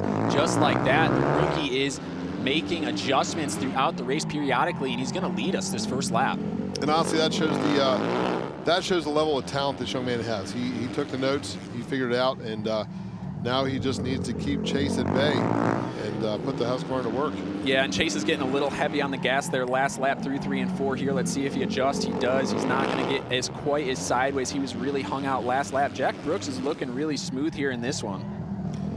Yeah, I tell you, that's what the 1v1 challenge brings. It gives the opportunity for these these riders to reset after 3 laps and go back at it. And Chase didn't give it up. No, and Chase has got more speed on entrance for sure. Jack's getting off the corner really good, just like Chase's, but Chase has so much more roll speed into the corner there. But Jack Brooks picks up the win here in the second one. We're going to the 3rd round, Ian. See where they go up, and this is teammates. There's some appreciation there. Chase. I don't think we'll see aggression in this one, but we'll see where Chase lines up, and Jack's going to have to adapt accordingly. Yeah, and Chase Sadoff wants to be the first 2-time winner here at the Winter Throwdown 1v1. Yeah, and he's the one winner that does not have a belt yet. He has some gloves, so the belt with the gloves would be a nice combo in his trophy case. All right, he could be the first rider with camo to advance too tonight. Could be. We've seen a lot of flannels, but Jack Brooks again getting really good starts. So Chase Sadoff's now put into a place where he's going to have to potentially get aggressive with his teammate unless Jack Brooks makes a mistake. 3 laps, not a lot of time. Chase Sadoff not wanting to be in this position. No, this could be a big upset, Ian. It could. This would be the first, what I'd call the big upset for the night. The youngest rider, the young talent coming forward. And we'll see how this plays out. Jack Brooks is looking good every lap around. He is holding that bike straight. He's figuring out. Got on the plane down here from up north and making the most of the trip. And time's getting short here. Chase Sadoff's going to go up the inside of Jack Brooks. He kind of runs into his back fender, not able to get it done there. Loses a lot of ground. Jack Brooks upset, able to take down Chase Sadoff. Jack Brooks is going on to the next one. All right, looks like we're heading down to Caitlin. That would be, looks like what, Jared Lowe. We want the scoop from Jared Lowe on what happened out there. It got spicy. Caitlin, give it to us. Jared, they want the scoop. Tell us, how was it out there? A little bit hectic, I would say. It was really close off of all the starts between us, and we both made a few mistakes, basically. And on that 3rd start, after he jumped, I figured if I could just hole putt and stay smooth on the very bottom, he wouldn't be able to do anything. And all of a sudden, last corner, I just felt get clobbered in the back. And I looked back, and he's on the ground. I was like, okay. Well, you did it for the Lows. Trent qualified a little better, but you're the one holding down the name for the family in the bracket. Yeah, I'll take it. I mean, this is the furthest I've ever made it in the bracket, so I'm happy. And we just saw you're going to go up against Jack Brooks now. You got a strategy for that? Will there be some trash talking going on? I'll just get in his head. I'm going to go find him, actually, right now. I think his pit's right over there, so that might not be too hard. He's a rookie going for Rookie of the Year, and you're a veteran in the sport. So any advice for him? Just stay calm, and be aggressive at the same time. Biggest thing is be smart. That's that's literally all I had to do out there to make it. But yeah, be smart, and if you have to, be aggressive. I think you might need to walk out to love as a battlefield, because that's what it was for you out there. Yeah. Jared, who do you want to thank for helping you out, getting to Winter Throwdown and putting it in the final bracket positions here?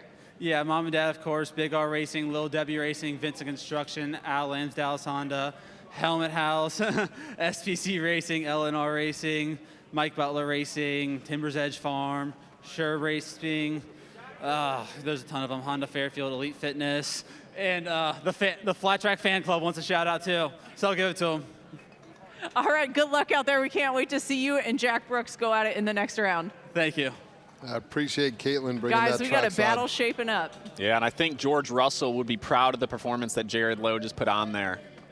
Most definitely. I tell you, I also think we need to get Caitlin calling out the walkout music, because the Pat Benatar, Love is a Battlefield, I'm surprised no one came after that. But he really said it. I mean, all he needed to do was just be smooth and smart there. It really, because both of them were making a lot of mistakes in there. None of them were riding clean. They just needed to get through it, really. And Jared was able to do that. Braden made a good move there, trying to get it done in the 1v1. I mean, I've nothing against that.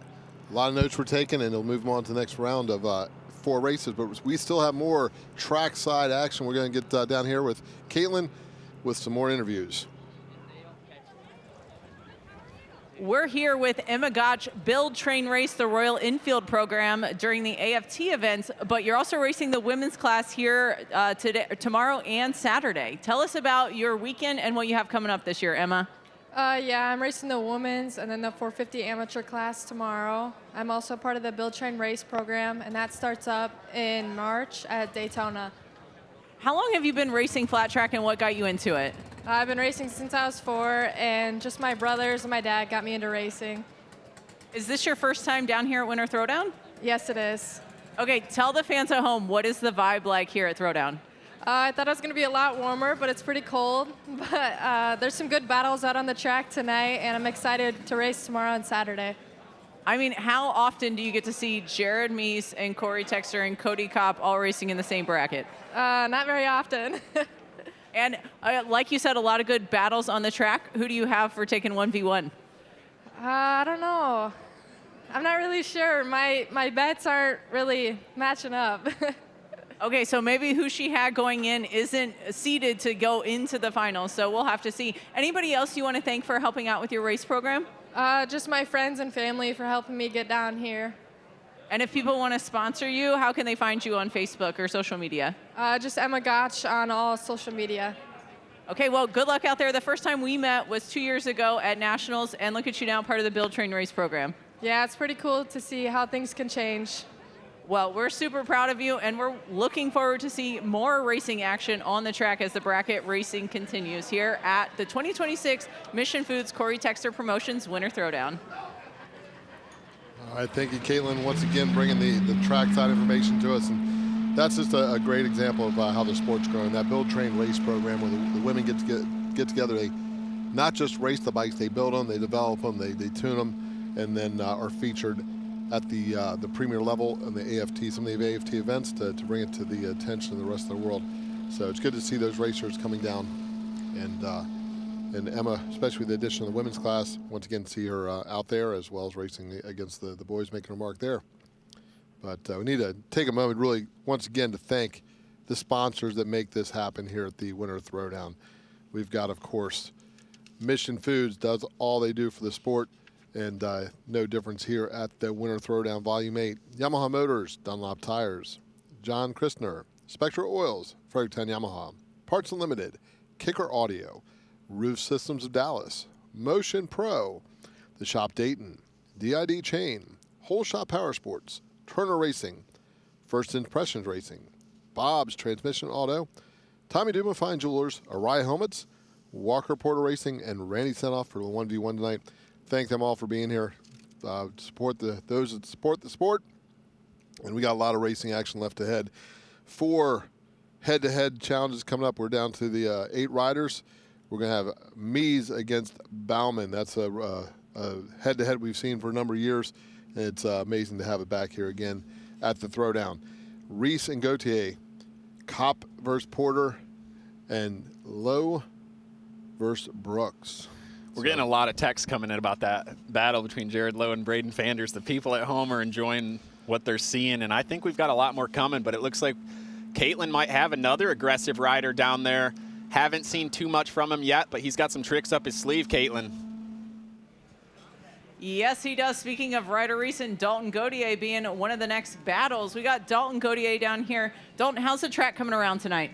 Yeah, tonight's super technical. I've never ridden this track like this, honestly. You get off the groove a little bit. There's a little bit of dust there, and it's just like ice. So, yeah, went out there with Chad, pulled 2 good hole shots, and just kind of read my race and tried not to make mistakes. It's super easy to make mistakes tonight, and, yeah, it's really hard to pass, too. So a start is everything. Now that you know who your bracket buddy is there any mind games that you're going to play with him? No, I'm just going to pull a hole shot and try to get away, and if he's in front of me, he better watch out. You heard it. You heard it here. You better watch. Whoa, we're not done yet. You got sponsors to thank for helping you get here, Dalton. Yeah, for sure. I want to thank Parts Bros, D&D Cycles, Dink and Julie. They make everything happen for us, and I got to thank Rob, man. He's working his ass off all off season to make this program work, and yeah, we're ready to pull out some Aprilias for Daytona, and got a new box truck, so things going in the right direction for us. It's just it's tough with not having a lot of money, so we try to do our best with what we got, and yeah, we just can't thank all our sponsors enough, and yeah, Parts Bros, D&D, Bell Helmets, Mended, Dodge Bros, Rod Lake Racing. There's so many people that help us out. Light Shoe. There's so many. Can't think of them all right now, but if we can get the win tonight, I'll make sure I shout everybody out. All right, he's going to have a list. Dalton, come back. I'm trying to get you some more. If there are people that want to sponsor you, want to support the program because they see how hard you're working, how can they get a hold of you? Yeah, either all my social medias are pretty good. You can reach me out to me on those, and Facebook, Instagram, and then also DaltonGoTA.com. You can reach out to me on there. So.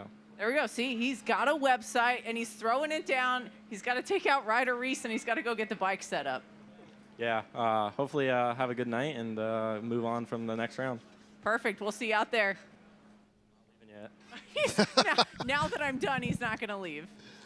So Dalton brings a good personality to track, and him and Rob have teamed up, and that's a true effort of finding ways to make it happen. Building their own bike with their Aprilia, putting together a business called Parts Bros that does eBay sales of parts and stuff. And the talent that Dalton has isn't just left on the track. He has done a phenomenal job of the social media and getting it out there. The content he's been providing has been good to follow along with. So if you're not following him online, get on there and follow Dalton, because I tell you what, this year will be a good one to follow as they develop that bike and the Aprilia. Yeah, I can't wait to actually see the bike when it's done. We've seen sneak peeks, and it's definitely got some very unique pieces that are abnormal to a regular flat track bike. I'm ready for the debut. When is it going to be? Hopefully it's ready for Daytona at the end. You know, you just eventually got to get the thing to the racetrack. But Robbie Bobby's working on a piece of art, and then with all the other ventures that he does with Parts Pros, trying to fund the program and keep it going. But that's the dirt track way. You just got to keep the dream alive. You got to do whatever it takes, scrape, work, overtime, anything it takes to get to the next race and just try to get to that big break. Yeah, and building the bike is one thing. We've seen pictures of it. It's a beautiful piece of work so far. Getting the setup. I mean, we're within, 5-6 weeks of Daytona. So having the bike together, we haven't seen it. We've seen the bike on the bench. We have not seen the bike in motion yet. I know there's a lot of expertise going into it, and they'll make it work. So, all right, we'll keep going through. I tell you what, we've been blessed to have Caitlin along with us, calling the shots, calling the trackside announcement or interviews, and we're going to keep that going all weekend. All right, so we were hoping to get another viewpoint here, but we're going to pass on the interview from the Fanders pits. But you know what? There's a lot of passion put in this. They come down here with the intention to win races. Sometimes it doesn't go that way. I imagine Mr. Fanders will regroup and come back tomorrow. Ian, we've been in this truck for a long time. The sun was out when we came in here, and now I'm seeing this guy right here in his long johns, his full overall suit, and another camera I'm seeing somebody's got a little campfire roast and weenies on it. When we go out, we're going to be in for a shell shock at how cold it is, I think. Number one, we're not thinking about that. Number two, it's all in the story. It's a beautiful night here in the booth. It's nice and warm. The people at home watching on Fans Choice, it's warm, and the racing's only getting hotter. So we're going to hear some fans, see what the fans think of it down Fireside here in Callahan, Florida. Caitlin, what do the fans have to say? I don't know what they have to say, but I'm just happy to be by the heat of this campfire. We got some fast company in the house. We got Davey Durrell over here. Are you racing this weekend? I'm not. Oh, come on. All right, who do you got for 1v1? Greg Boyle. Greg Boyle isn't, but Greg, are you racing tomorrow? I'm racing tomorrow and Saturday. All right, what classes will we see you in, Greg? Plus 40 and plus 50. Okay, we know he's fast. You took home a championship in the series, the CTR series last year, right? At the champion in plus 40 and second behind Mr. Durrell in the plus 50. So. See, I have royalty here that I found. Who do you have for 1v1 tonight? What's his name? Jared. Jared Meese? Oh, yeah, that's the guy. Oh, that guy, yeah. That guy. He might have a couple championships too, but probably not as many as Greg Boyle over here. Davey, who do you have for 1v1? You know, I have no idea who's even in it yet.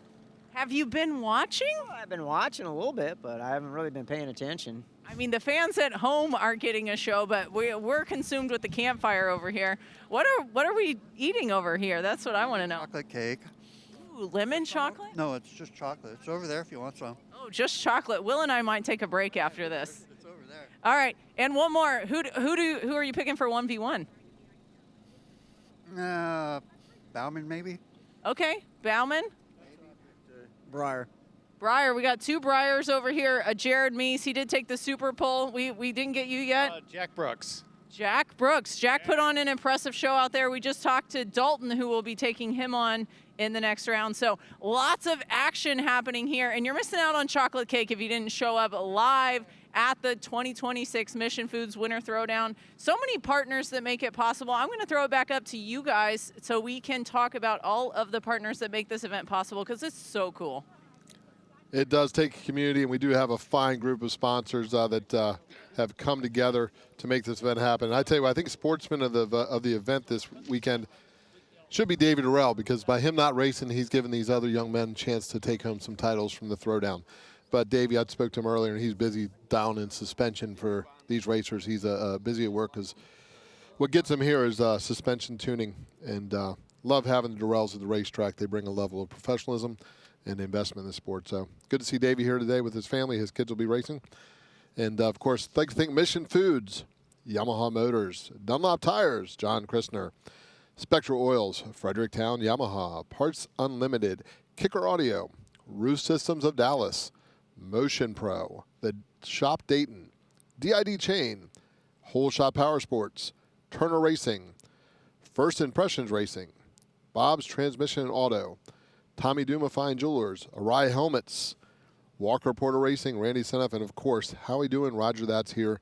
Trackside support, keeping the gratitude going around the pits, and Caitlin is adding definitely a good part to that, doing the trackside interviews, and we'll keep that going tonight and throughout the weekend. But there's 4 rounds coming up. It's going to get hot and heavy, and listen to the fans make their picks. We heard Mies and Bauman. Well, we're going to find out real quick which one's going through, because both of them cannot make it to the final because they're going head-to-head next. So only one of the 2 former champions will be making the advancement. Yeah, and I don't know which one I want to see. Jared Meese, I'm sure they went back and made a ton of adjustments to that motorcycle. I wish I knew. It just seemed like he was so off in that last race when he was going out there. Just something wasn't right. He just wasn't gelling. He was able to win it, but just not well. I mean, it was not Jared Meese that we knew. He put on that heavy wheel, and the bike just didn't enter the corners very good, and it just seemed like he lost the front a lot of the times. The bike never settled down, and he was just limped it basically to the finish line, but that's what a 10-time champion can do. Yeah, and I'm not making excuses for him, but you'd think maybe he was off a year and maybe riding a new bike that he haven't ridden. With that said, his championship caliber got it done.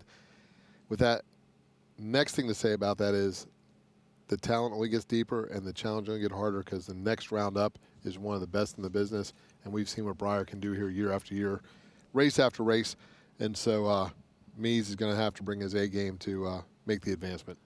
Yeah, and the only good thing there is both of these riders are relatively new to their motorcycles. Breyer Bauman just recently hopping on that Honda tuned by Brian Bigelow. Jared Meese hopping on that Husqvarna. I don't know if he's got any seat time on it before today. I'm going to guess no. So he's adjusting to it. But these are 2 of the best in the business. So you could give them a tricycle, a unicycle, anything. They're going to be able to make it go fast.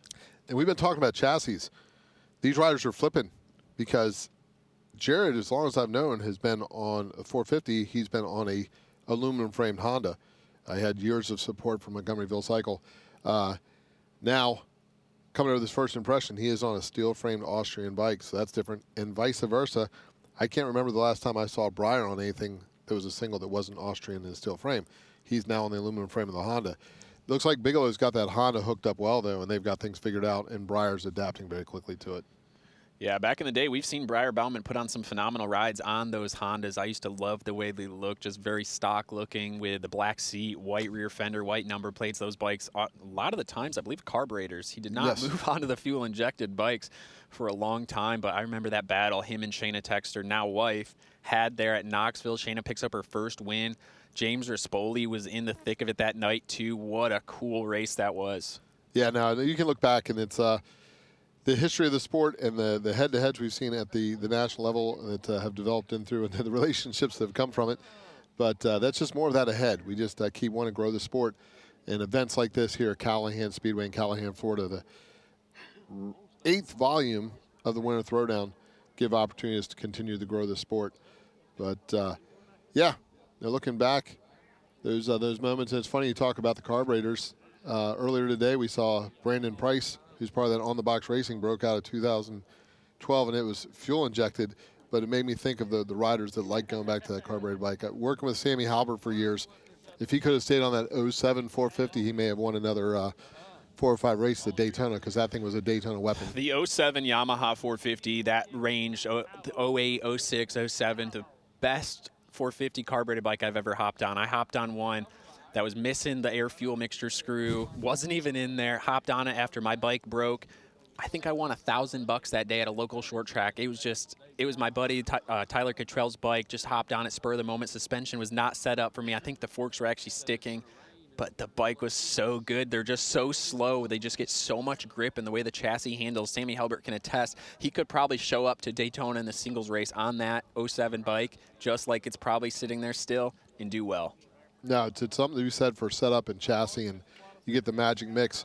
With the advancement of sport, advancement of the power plants we're seeing in the bikes, and the sponsors want to see the newest equipment. But with that said, it takes time and development.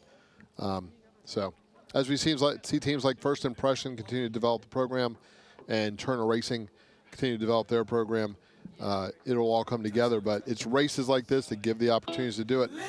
So we are getting back in action, and the brackets are back up, and our 10-time AFT champion is rolling on the track with the number 9 First Impressions, Jared Mees. It's going to be interesting to see what kind of adjustments he made to that motorcycle, him and the whole crew back there with Mark and Andrew. Eric supervising the whole deal. Eric's chomping at the bit for one of his riders to win this thing tonight. And you come away with a win for First Impressions here, it's only going to carry momentum for the championship he's been chasing at the FT level singles.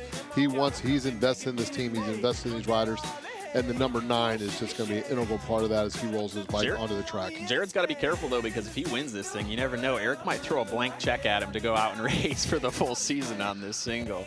If there's one thing that will motivate Jared, it's a blank check. Oh, yeah, a blank check will move a lot of us out there. All right, here we go. And the true survivor, the little kid, the Elton John Rocket Man, Briar Bauman on the number 3. Big Daddy. Waiting for the butt patch that says Brindley's dad across the back. It's got the PW. That's it. Hey, you got that part of the PW club. The Fredericktown PW club was a good day. All right, Briar Bauman's going to go below Jared Meese. Meese lines up on the groove, a little bit more to the center of it from the looks at this camera angle. Bauman's going to have to get the good jump, both lock into gear. Jared Meese shifts this thing down. Here we go, lights green. Briar Bauman a good start, but Meese better. Briar tries to run it into the inside of Meese. We've seen this before. Briar Bauman's able to take the lead down the back straightaway. Hear that tire squeal, and I liked that going into turn 3 there, Ian. And Jared's going to have this set up right this time, because Briar is on rails, and if he can hold this line, there's not going to be room for Jared to get around him, but that's not going to keep him from trying. Yeah, and both riders, Jared's definitely got his setup better. He tries to take a peek up the inside there. Not enough room. Briar Bauman very good at sticking, but he makes a mistake. Meese goes through, and I'm not sure if that was to the... Oh, and Briar Bauman still holding it down. Meese going to try to go up the inside. Still, both of them high up the racetrack. Meese. Bumping wheels. They're picking up where they left off, aren't they? Exactly, they are. I just kind of wanted to watch that for a second. It's hard not to. It's stuff we, to be honest, and that's the bump right there. This was a gift. We got to thank Cory Texter for moments like this. 1v1, past champions, one of the greatest in the sport. Yeah, it's just phenomenal. I got to apologize to the crowd. I just couldn't even think of words because I was enjoying what I was watching. We just don't get to see this often. Jared Meese and Briar Bauman back at it. Dude, the crowd is pumped too. That was a phenomenal race. Both of them so clean, but moving each other around so much. That's just the kind of talent we're seeing. Briar Bauman lines up in almost the same spot. Meese will be just a little bit higher up the groove. We're lining up again, and folks at home, you paid for your whole couch, but you're only going to need the edge for the next few minutes here. All right, Jared Meese, he's going to need to win this one. Is he going to be able to get the start? He does. He's going to be able to pull the whole shot. Briar Bauman, no, runs it up the inside. Meese was not able to turn left to get in front of Briar. I thought he would be able to take control of that, but Bauman's going to have control through the first lap of this one. Man, Jared does not want to go home. He didn't come with intention of racing, but he is all in now, and he's going to have to make it work here. That little mistake may have opened enough for Briar to go, but Jared's not going to throw in the towel. Yeah, and it was kind of because Breyer slid up a little bit there, so Jared was in deep, had to really turn the front under to get the motorcycle woed up, but it's going to be white flag. Breyer Bauman's going to be leading this one. Jared Meese, one last final shot here down the back straightaway, not able to do it, but you've seen riders make a move here in the center, 3 and 4. Meese probably not going to go for it. He's not going to go for it. Breyer Bauman will move on, looking to be the first 2-time winner of the 1v1 challenge. Breyer moving on the number 3, the fist bumps back there. That's true sportsmanship. And I think Meese was a little nice there. I think you can definitely tell we got a retired Jared Meese. Yeah, he's a gymnastic dad. He's invested in the family, the I business. think if he wanted to, he could have done a shot there in the center like we've seen in years past, but I like the decision. Smart. No need to start that up. Ryder Reese rolling out in the number 27 out of New York. He is the man on a mission. And we'll see when he lines up here shortly. He's got a big task at hand.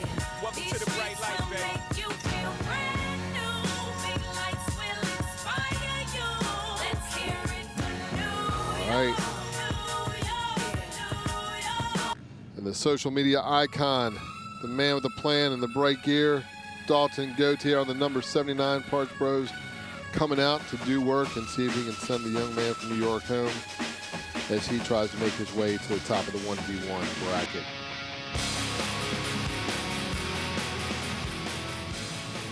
I'm not going to lie, Dalton's hype music's got me hyped up. Light's going to go green, and Dalton Gautier is going to get the initial jump. He'll carry it all the way into the first corner. Ryder Reese in second. Both riders out of the northeast part of the country, New York and Pennsylvania. Dalton Gautier, we've seen him so good here before, but never able to win this 1v1 event. Could tonight be the night? He's setting himself up for it. I tell you what, he has been looking so good. He's looking confident. Ryder's just going to have to take some notes, pay attention, because right now I don't think the chance to get back up there unless Dalton makes a mistake. And we have not seen a mistake out of Dalton tonight. Yeah, Dalton's one of those riders that is just so silky smooth. Just watch him. It's beautiful to watch the way he rides the motorcycle. His body positioning is so good, able to get his foot up so smoothly, so early on, really rolls the throttle on, elbow up so high. Coming to the checkered flag, Dalton Gautier puts on a showcase of how to ride a short track. Yeah, without a doubt. He's putting a clinic on, gives a thumbs up. He's got one more through. Ryder's got another opportunity here, and Ryder's talent's there. So it's not over yet. We'll see if Ryder can take some from that. He's got to beat Dalton to the first turn, but Dalton has been a whole shot king tonight. Ian, my mom asked what song I would pick. Green Onions, Booker T and the MGs. Nice. You familiar? I am. I did. Yeah. I'm not sure which one.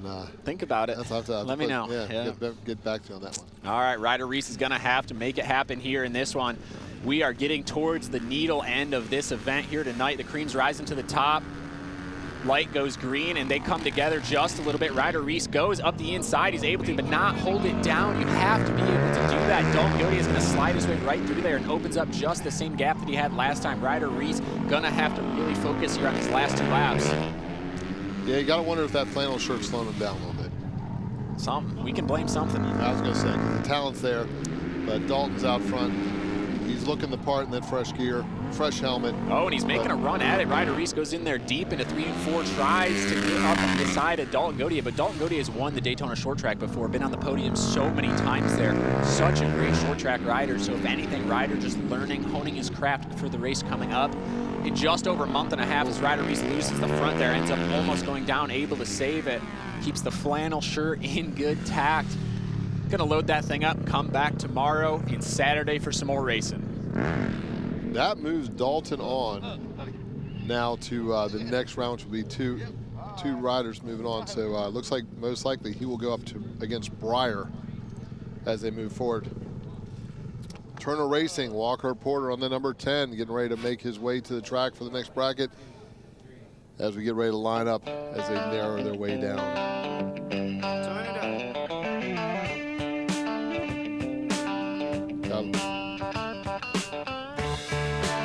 I love a Southern boy on a mission representing Turner Honda. He is focused. Talk about focused. The man from the other side of the continent, the number 12, multi-time champion Cody Kopp, trying to get one more opportunity at the belt. We have 2 riders left that have 1v1 championships. Briar Bauman's already punched a ticket through. Kopp does not want to give him a chance in the belt, but we've seen a lot of good stuff out of Porter tonight, so this is not going to be an easy task. Porter took down that Pokemon trainer. Now he's got to take down the 3-time AFT singles champion. He's off to a good start now. Walker Porter will pick up the whole shot, doesn't make any mistakes going into turn 1. They're able to hold the low line coming off of 2 into 3. Cody Kopp's going to have to go to work. Both these riders are not afraid of getting aggressive, get that bike sideways, scuff on the speed coming in the turn, they get straight in the middle of the corner. So it'll be interesting how this comes together. If there's a move to make a move. Yeah, and Cody Kopp, the best place we've seen for passing is with a mistake, but obviously here in 3 and 4, we've seen that year after year here, but it is such a physical pass.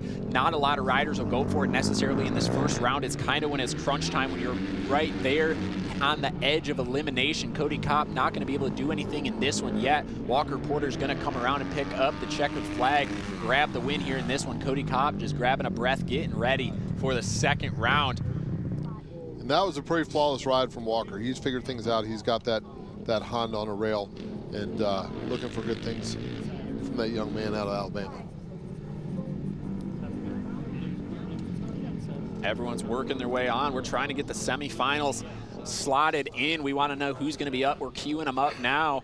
Cody Kopp gonna go for the low starting spot here. Walker Porter's bike shuts off there. Honda gets fired back up. Yeah, Cody knows if he gets that front. I mean, right now between these two, they're riding so evenly matched. Cody, whoever gets that line first is going to be key. Little bit of issues here out of Walker Porter's bikes, not able to stay lit. Just keep that thing off idle, and I believe we'll be able to get her going. Walker's just twisting the grip too hard. Bike doesn't want to keep going.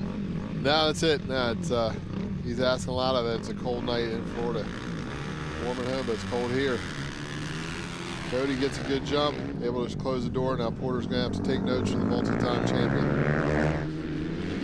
Yeah, and Cody Kopp's not going to allow this thing just to go to 2. He's not going to let the second-year AFT singles ride him knock him out of the bracket. He wants to be the first 2-time winner here in this 1v1 bracket series. Walker Porter is right there on the backside of Cody Kopp, but has not been able to do anything yet. Cody's bike looks really good there going into the corner. You see he's able to turn the front, scrub some speed off, and just get the wheels both parallel in line going into the corner. He just feels really comfortable with it right now as he's got about a half a lap to go.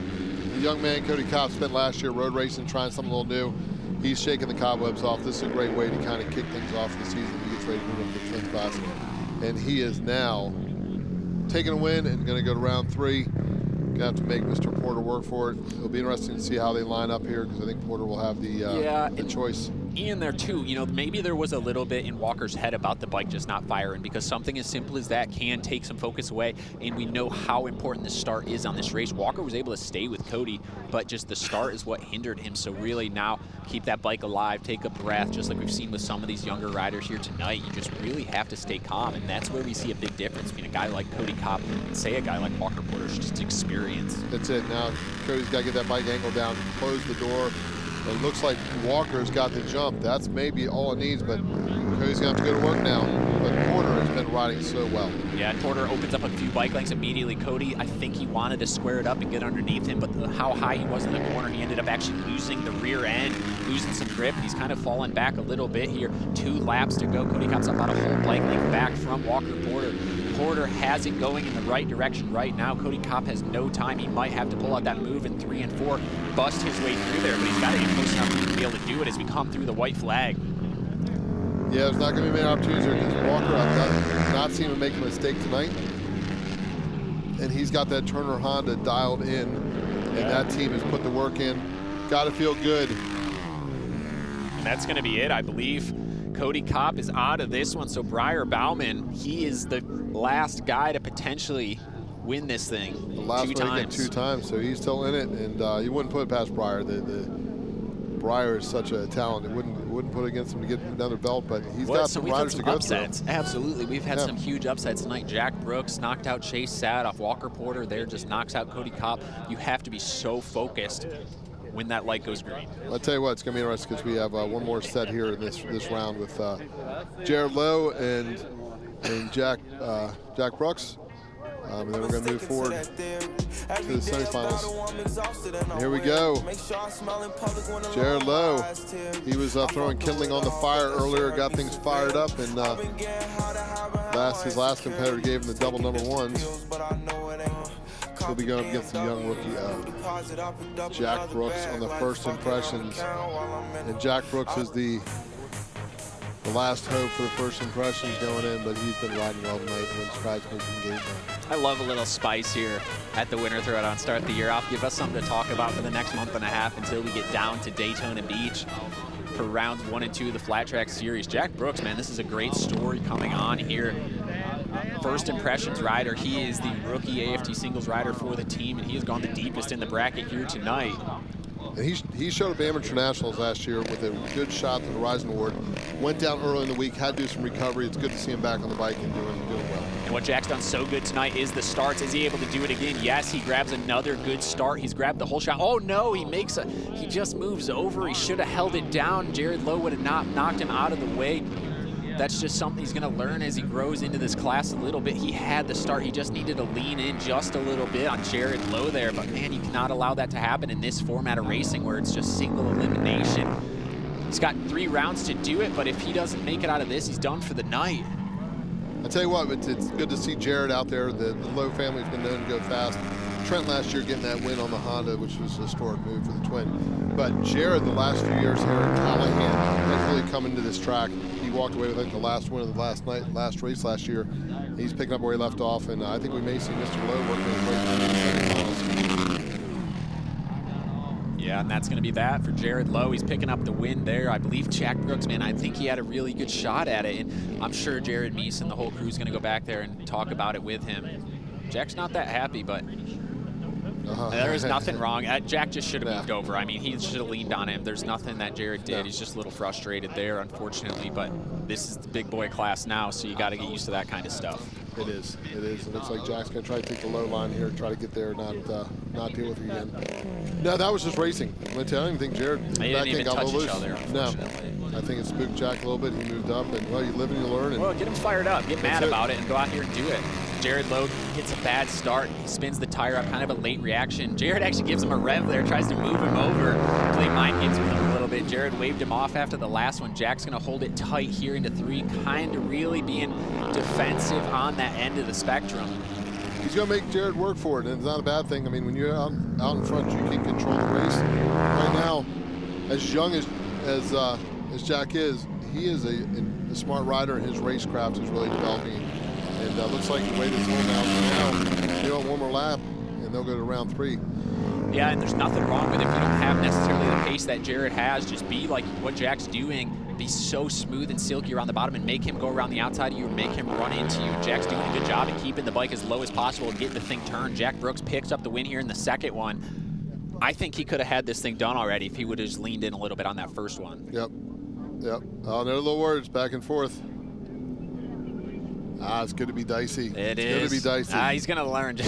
Wait till he gets to Daytona in a month and a half, man. That is going to open some eyes. That is kind of a war zone out there sometimes in that singles class. I'm going to put a little of this on Brooks. He came out with the Matador music. You know, what do you expect when you... I'm very impressed, though. Yeah. I'm going to be very honest. He's done a phenomenal job this weekend. I've heard he's been doing a great job all winter, and his starts are really good here. If he gets one more good start, that could be it. Jared Lowe, though, he does not want to end this. He needs to take that low name farther in the bracket. So let's see what happens here. Jared Lowe gets a good start, pulls the wheel up. Jack Brooks does, too. He doesn't. Oh, Jared Lowe's going to take him way up to the top. Jack Brooks almost high sides him, unfortunately.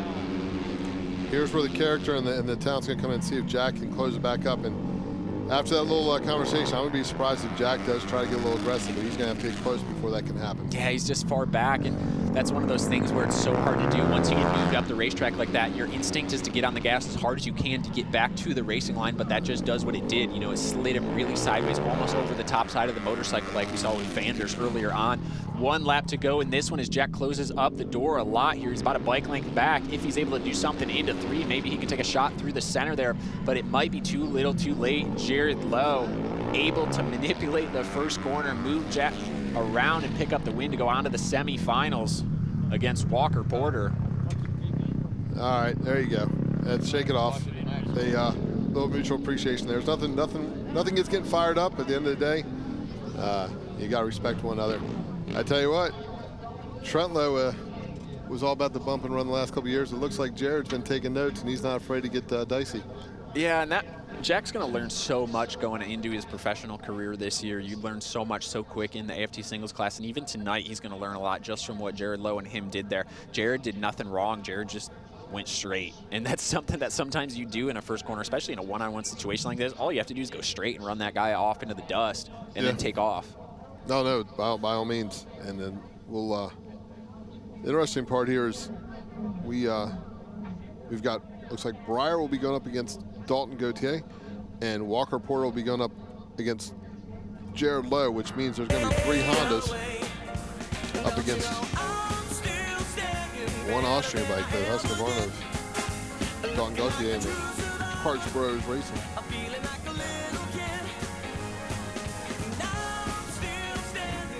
All right, here he comes, former AFT champion, runner-up last year, and a 1v1 belt holder, trying to go for number 2.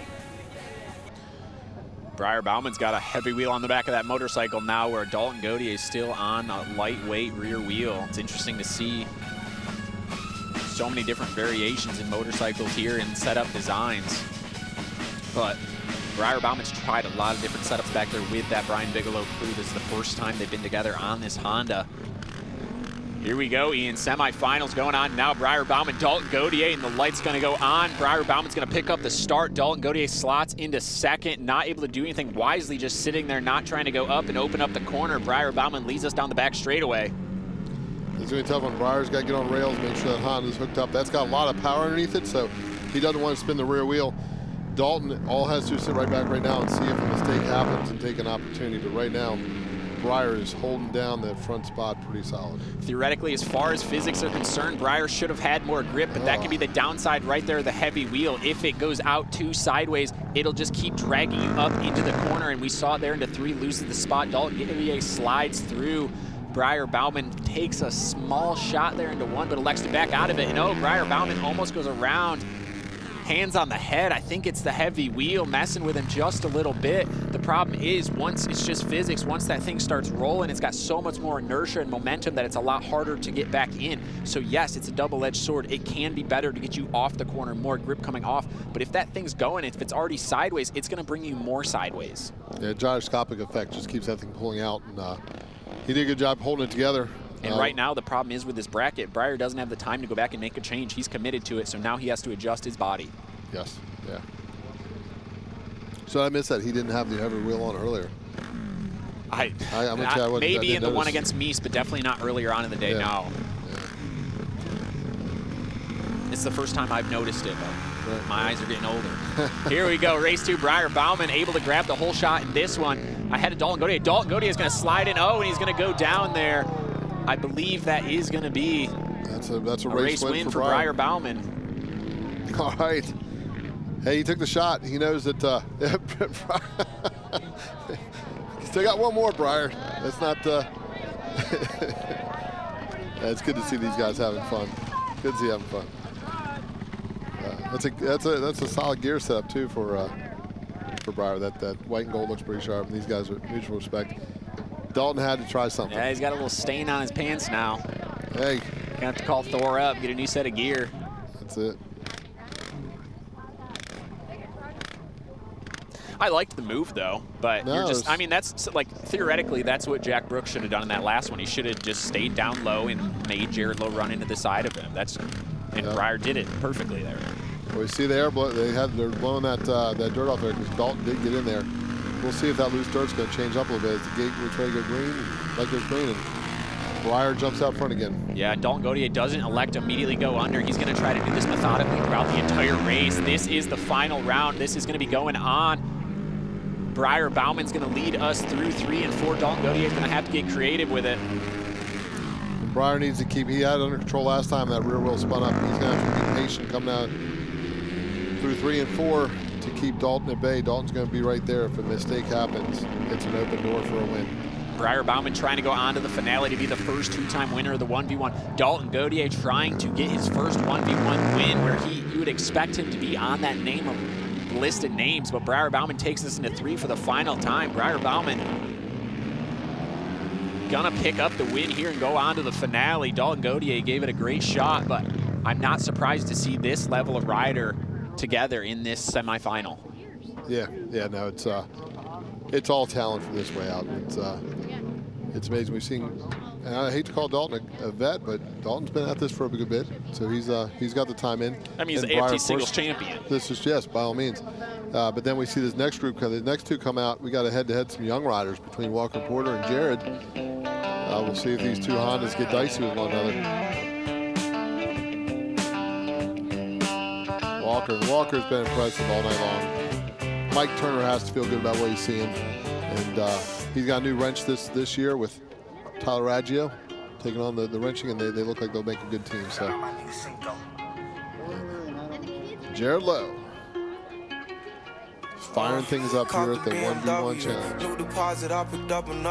Jared Lowe just continuing to build onto his career, just getting better and better. He's had a different approach at it. I mean, he's just coming on so strong in these past couple of years. He's really taken everything so serious, and look at it tonight. He's in the semifinals here at the 1v1. Nothing more that he would like to do than go up against Breyer Bauman in that finale.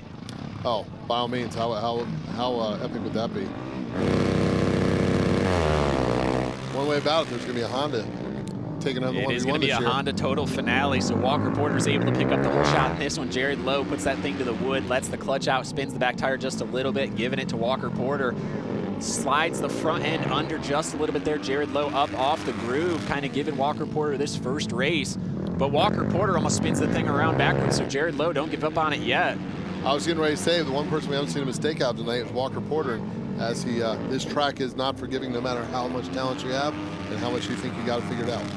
We've seen kind of a tale of two stories here in that last one. Dalton and Breyer, they were both so smooth. We didn't really see any mistakes. Right now we're seeing just a few little mistakes here, but that is so much knowledge versus these guys that are just starting to build their careers in the AFT singles class. Walker Porter picks up that first win. Jared Lowe's going to have to make an adjustment and get a better start.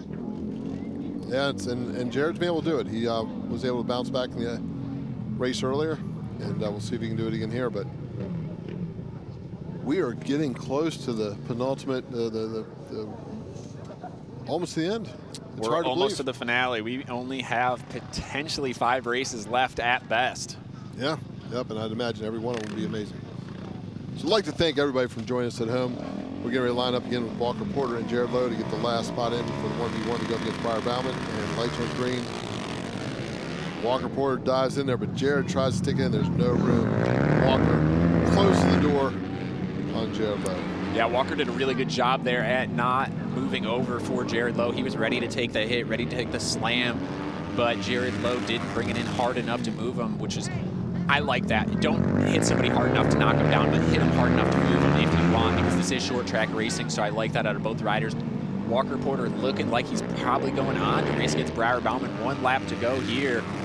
So it will be a Turner Racing Honda versus a Brian Bigelow Honda. Yeah, there you go. It's a battle of the red wing.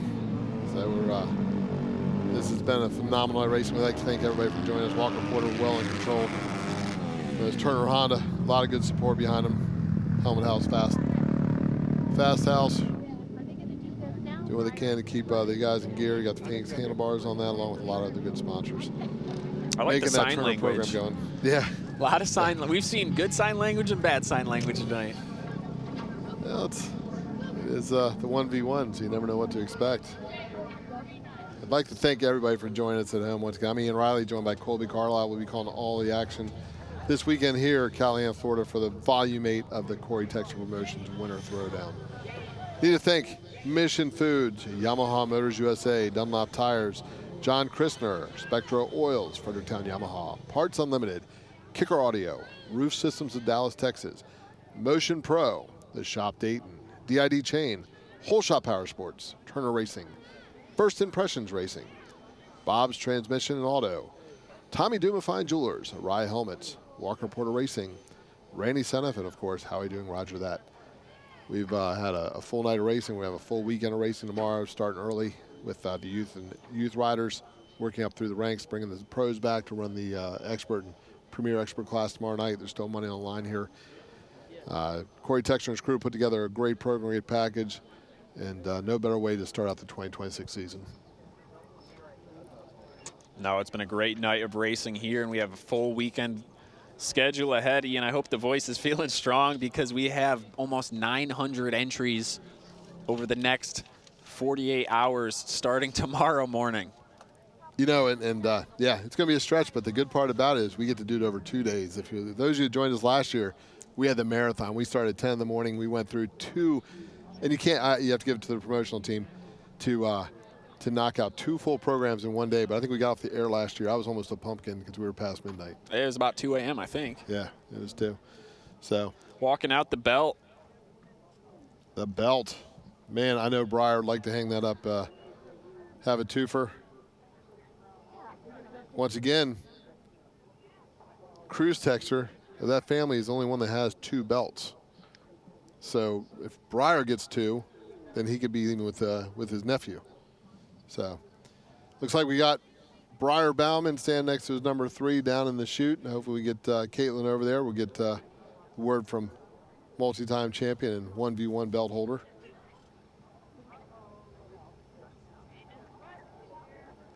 What's Breyer got to say down there, Caitlin? Well, Breyer, how was it out there? The track's been changing all day. How have you been adapting? Man, I don't know, but I do know I've been in some carnage. I've come through this thing unscathed before, and this has not been that case. What a cool experience racing with Jared Mees. Getting to do this, I know Jared feels a little bit safer coming and doing this with us, the 1v1 one-on-one, and kind of surreal, right? He's one of my best buds, and getting to kind of throw blows at each other. And luckily, he was running. I wanted to hit him so hard, but fortunately, it was ahead of him, so it is what it is. But either way, Brian Big, it's been an honor. Thank you guys so much for letting me ride your Honda. It's our second day on it, and brutal. You're feeling good already. Did the day start out a little slower for you, and then you had to progress? No, we felt pretty good right away. I mean, I don't feel great on the bike, but speed was there, so that was nice. And what was it, the one lap deal, the super pull? I am not that guy, right, pal? Like, I'm not that guy. And I just don't get going quick enough, right? So I did a terrible lap. I was 9th. And so, yeah, it didn't look good on paper, but we felt really good, and we've been competitive. So, shoot, feels good to still be in it. Adapting well. Tell us about your new program for 2026. For this weekend, it's me and Brian Bigelow, Troy Barber, Luke, my wife Shayna, all of us working really, really hard. We still have a lot of support from Rick Ware Racing, and we're working on our stuff for next year. Right now, we're just trying to have a good time, win some races, and we did a little bit of testing yesterday on our XG and on the Hondas. So just trying to make sure when Daytona rolls around, we're sharp, we're ready to go. So that's basically where we're at. And is it about the money or the bragging rights tonight? Well, Cory Texter's out, and that dude talks so much smack. It's ridiculous. And I think at one time I saw him 49th on the sheets. I don't remember. You guys maybe. I didn't look to the second page. I can't tell you. So at this point, whatever happens, I'm good. Cory got knocked out first round. And, all jokes aside, this is a lot of fun, a lot of pressure. You don't get pressure like this at the Nationals. So, yeah, it's about bragging rights a little bit, but just getting through the pressure, making it fun, and getting home. So thank you, Cory Texter Promotions. I'm a little bit biased. I don't like the promoter, but he does a phenomenal job, and fun to come and do these events. Yeah, we are so thankful for these events, and what a treat us fans have gotten tonight. Like you said, racing against Jared Mees. Cory was out there. Lots of fun, great racing. We can't wait to see it in the finals. You're up against the young gun. Who am I up against? Walker Porter. Big shout out to Walker Porter. I know he's had a little bit of a rough transition in the Pro Series. It's good to see him staying at it. It's good to see Mike Turner staying at it because, you can get down on yourself. So good on you, Walker, and it's gonna be fun, man. Just take it easy on me. Well, that wasn't the trash talking that I was hoping for. Walker, Texas Ranger, where are you? He's coming for you. Thanks, Breyer. Good luck out there. Thank you, Caitlin. Good to hear from Breyer. And that Super Pole going out there, that was a bold strategy. We'll see how it works out for him. We've got about 10 minutes before the action gets going. And if you have a chance, go grab something to eat, get some Mission food, chips, and salsa. I'm Ian Riley. We're going to be here with Colby Carlisle. We've got potentially 3 races left before the belt is awarded to one of these 2 gentlemen. It'll be a Honda rider. New bike for Breyer, but same type of rider out there out front. Breyer, Bauman giving hats off to Walker and the Turner Racing team. You know, it is cool that they've been able to stick together with this through Walker's first year and now into tonight and starting out his sophomore season. I believe we do have Walker down there for an interview. Walker, how are we feeling going into this thing? All right, Walker, you did it. You made it to the finals, and you're going against Briar Bauman. What's that feel like? Yeah, it feels good going against one of the greatest in all of flat track. And I don't know, it's crazy to me because I didn't even make the bracket last year. He was saying your transition into the pro ranks was a little more challenging for you, but you stuck with it. Mike Turner stuck with you, and you clearly look comfortable on the bike tonight. Oh yeah, we've changed a lot to the bike and it made me more comfortable on the bike. And yeah, I can't thank Mike Turner enough for keeping me on the team, and just thanks to everybody. You have a whole group behind you. Did you make any changes throughout the day that really made a difference? Yeah, Steve Beatty fine-tuned the bike a little bit with the suspension, and he got it running real good. Well, that suspension means everything, especially on a short track like this. How is the track on that last round? Yeah, for sure. The track is getting a little bit slicker out there than it has been today, and just throttle control is a huge thing. Well, and you're a kind Southern boy, so I don't think you're going to have any fighting words, but any trash talk for Bauman? No, I'm not a big fan of trash talking, but I mean, if somebody says something to me, I'll have to trash talk back, yeah. You'll show them on the track, right? Yeah, for sure. Just leave it all on the track. Leave it all on the track. Walker Porter out there, what's your goals for 2026? Hopefully get a couple wins in AFT, and for sure a few podiums in there too. And I really want to do go for the championship, and then hopefully a top 3 in the overall championship for sure. Well, the way you're looking tonight, I think those are attainable goals. Anybody else you want to thank for helping out with your program? Yeah, I want to thank Mission Foods, whole Honda team back, and then Steve Beatty with WP Suspension, Nick Henderson for building these motors, Tyler Raggio for just doing all this work on the bikes, Michael for being back at Mike's house and working on these bikes all week and getting them ready for this race. It takes a whole village. Are you going to celebrate if you win with some Mission Foods tortilla chips and salsa tonight? Oh yeah, we're going to have to with that Mission Foods. That stuff's real good. Too fast, too tasty. Things are going down here. We can't wait to see Briar Bauman and Walker Porter out there throwing it down at the Throwdown. Yeah, this is going to be an amazing finale coming up. I hope no rider takes it easy on the other, because I want 3 races down to the wire, best man win.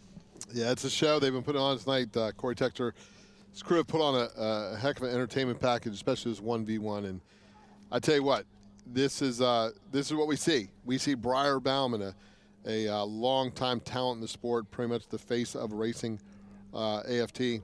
He's won on an Indian. In fact, after last year with the Harley, won on an Indian, won on a Kawasaki, I believe. So KTM. And have him come out here at his level of talent to go head-to-head against Walker Porter, who pretty much you could say is the future of the sport.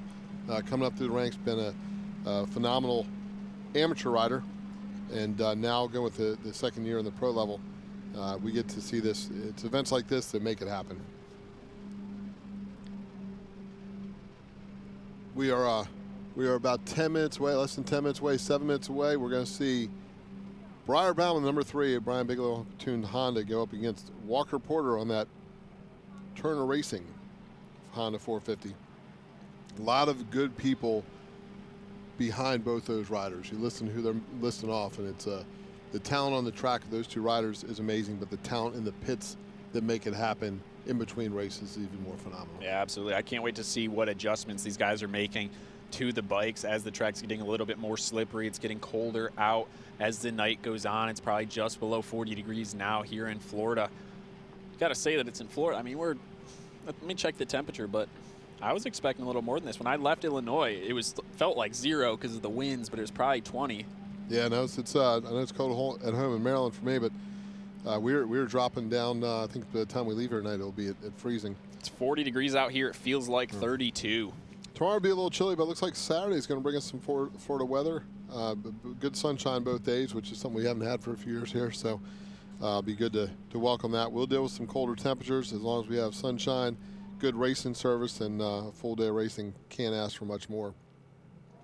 And I'd like to thank once again everybody at home on Fans Choice TV at watching there, helping to support this. Spread the word. Let's get some more viewers out there and continue to grow the sport from all levels. There's so much good racing to be seen.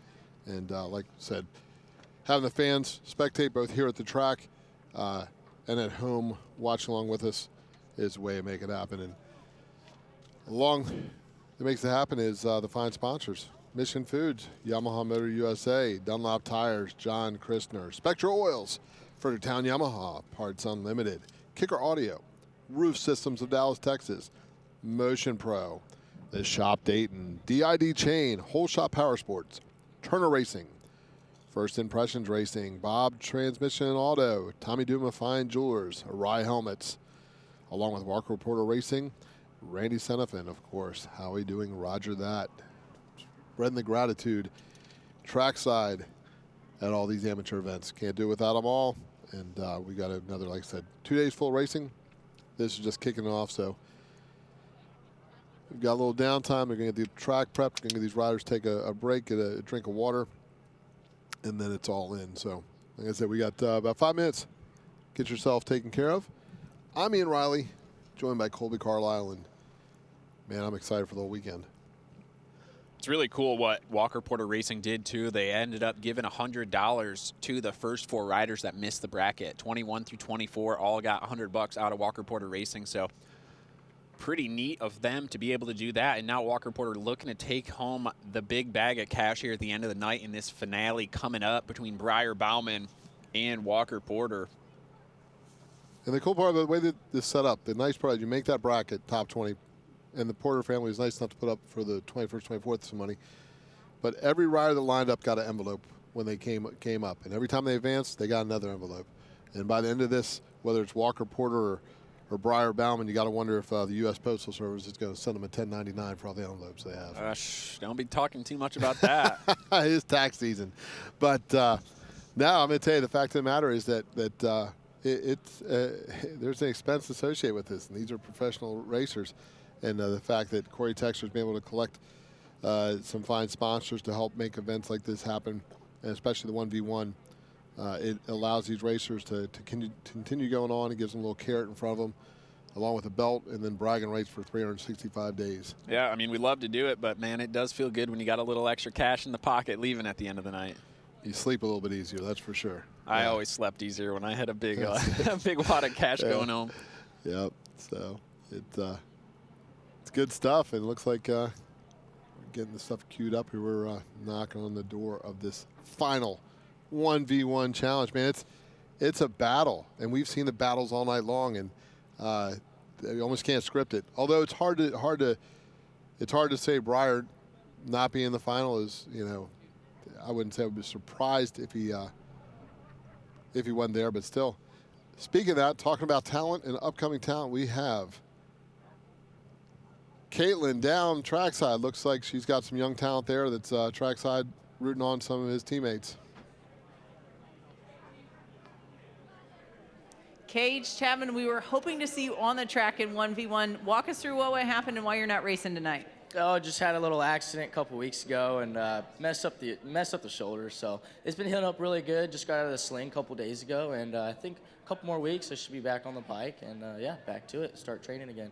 Okay, talk us through your transition into the Turner Racing crew and how that all came about, and how excited are you for 26? Oh, I'm stoked for it. They're great people. I mean, really good bikes. I feel really comfortable on them just for the couple times that I rode them, and yeah, I'm excited. I mean, they seem to be working really good, so I'm hoping if we can get healed up quick and get back on them and get a little bit more test and tune done, we should have a good chance next year.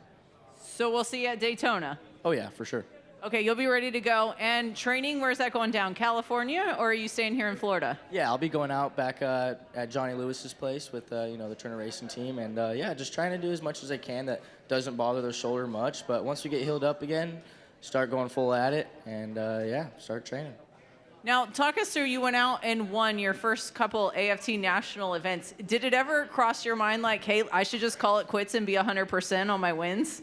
It was a lot of people saying, just quit now and stay 6 for 6. But no, I mean, it was really great. I was super stoked for it. It took a couple weeks for it to set in and actually realize like what happened. But no, I think it was great, and I'm hoping we can get plenty of more of those next year. Heck yeah, we all are, because it is so fun to watch you race out there. Who else do you want to thank for helping you out with your program? Oh, of course. Start off with Turner Racing Honda and just all my personal sponsors, my mom and dad for sure. I mean, this is my first big trip without them, so they're kind of bummed that I'll be out here. And yeah, but I mean, just everybody, I can't thank them enough. Do you have any advice for your buddy Walker and teammate? He's in the finals against Briar. You got any advice for him? I think he's got a good chance. He's been riding really good, getting some good starts. So I think if he can just ride smart and stay consistent, I think he has a good chance. Most definitely. Well, we can't wait. We know your money's on him, right? Oh, yeah, for sure. All right, can't wait to see you back out on the track. Thank you. That's a tough call for rooting for somebody because you got your teammate and Walker Porter for the Turner Honda, but you're a Cali kid, and Breyer's a Cali legend coming out from that Salinas area with some solid things. And I'll tell you what, Cage made a name for himself last year when the race series went west. He brought some action. Yeah, absolutely. And if I was Cage there, I probably just would have said Honda, because that was either way the right answer. Yeah. You're on a Honda-supported team. Honda's about to win this finale. It doesn't matter who's on it, but Honda's the right answer for that question. But yeah, he did such a good job coming out and winning Ventura. And then really what opened my eyes was him following it up at Chico, where it was a clay track, a lot different surface than what we saw at Ventura. It just shows what a little taste of success will do. You know, once you get that first win out of the way and you know you can do it, your confidence level goes up, and you backed it up with some skill and some. You know, the good part about being young is the send it button has a wide range, and he wasn't afraid to send it. He rode some lines that the typical rider out there wasn't doing, and he made it work.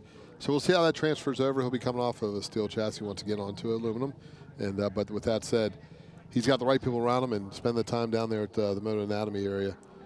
Yeah, he's putting all the pieces together to do it properly, being able to go down. Unfortunately, this little shoulder injury. I actually had the same shoulder injury in 2018 that he has right now, and you recover from it well. I mean, it's a 4-week deal, and then you're back into it, really.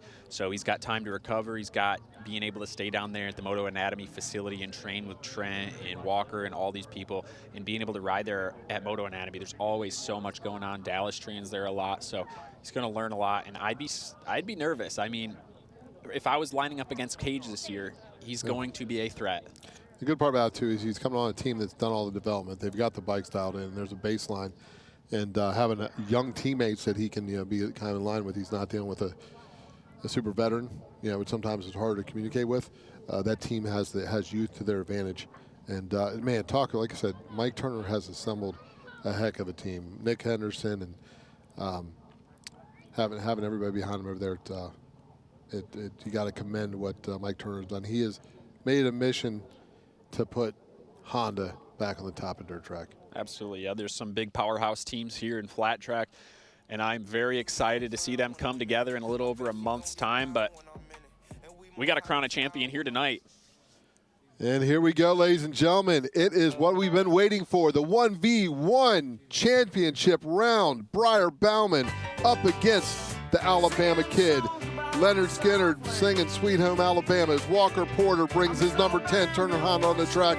Castor Oil. It's going to be a barn burner, and this young man is ready to bring it.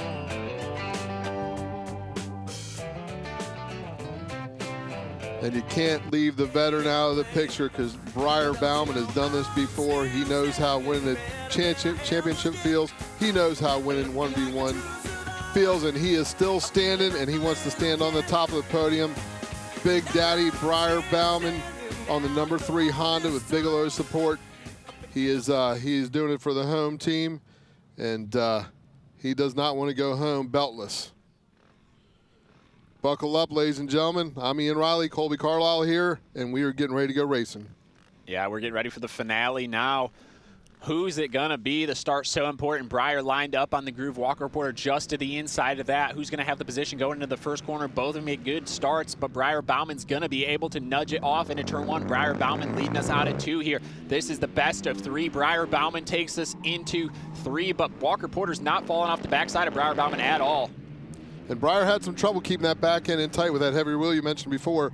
He is doing his best to hold that low line and keep Porter behind him. He's got to keep that thing lined up and can't get loose because Walker Porter is right there ready to make a move. So they come around, Porter gets a little loose, but he's trying to get him on the inside. We got one more lap. Yeah, Walker Porter's going for the shot there into Breyer Bauman. He runs into the side of him. He's able to make the pass. Breyer, is he going to be able to do anything back through 3 and 4? He might have a shot up here in the center. Walker Porter, he's going to have to not slide up. No, he doesn't. Breyer Bauman catches his toe just a little bit, says see you later. Walker Porter, an aggressive move. He wants to win. I was just going to say. Handshake there. It shows you just how bad that young man wants it. He has been a prodigy, and people have been expecting a lot out of him. it looks like he's ready to take that weight off his shoulders and make it happen. I was curious how much confidence he was going to go into here. Is he going to race Briar Bauman like he's the champion, or is he going to race him just like he's another motorcycle racer? And the answer is just another motorcycle racer. He wants to win this thing tonight.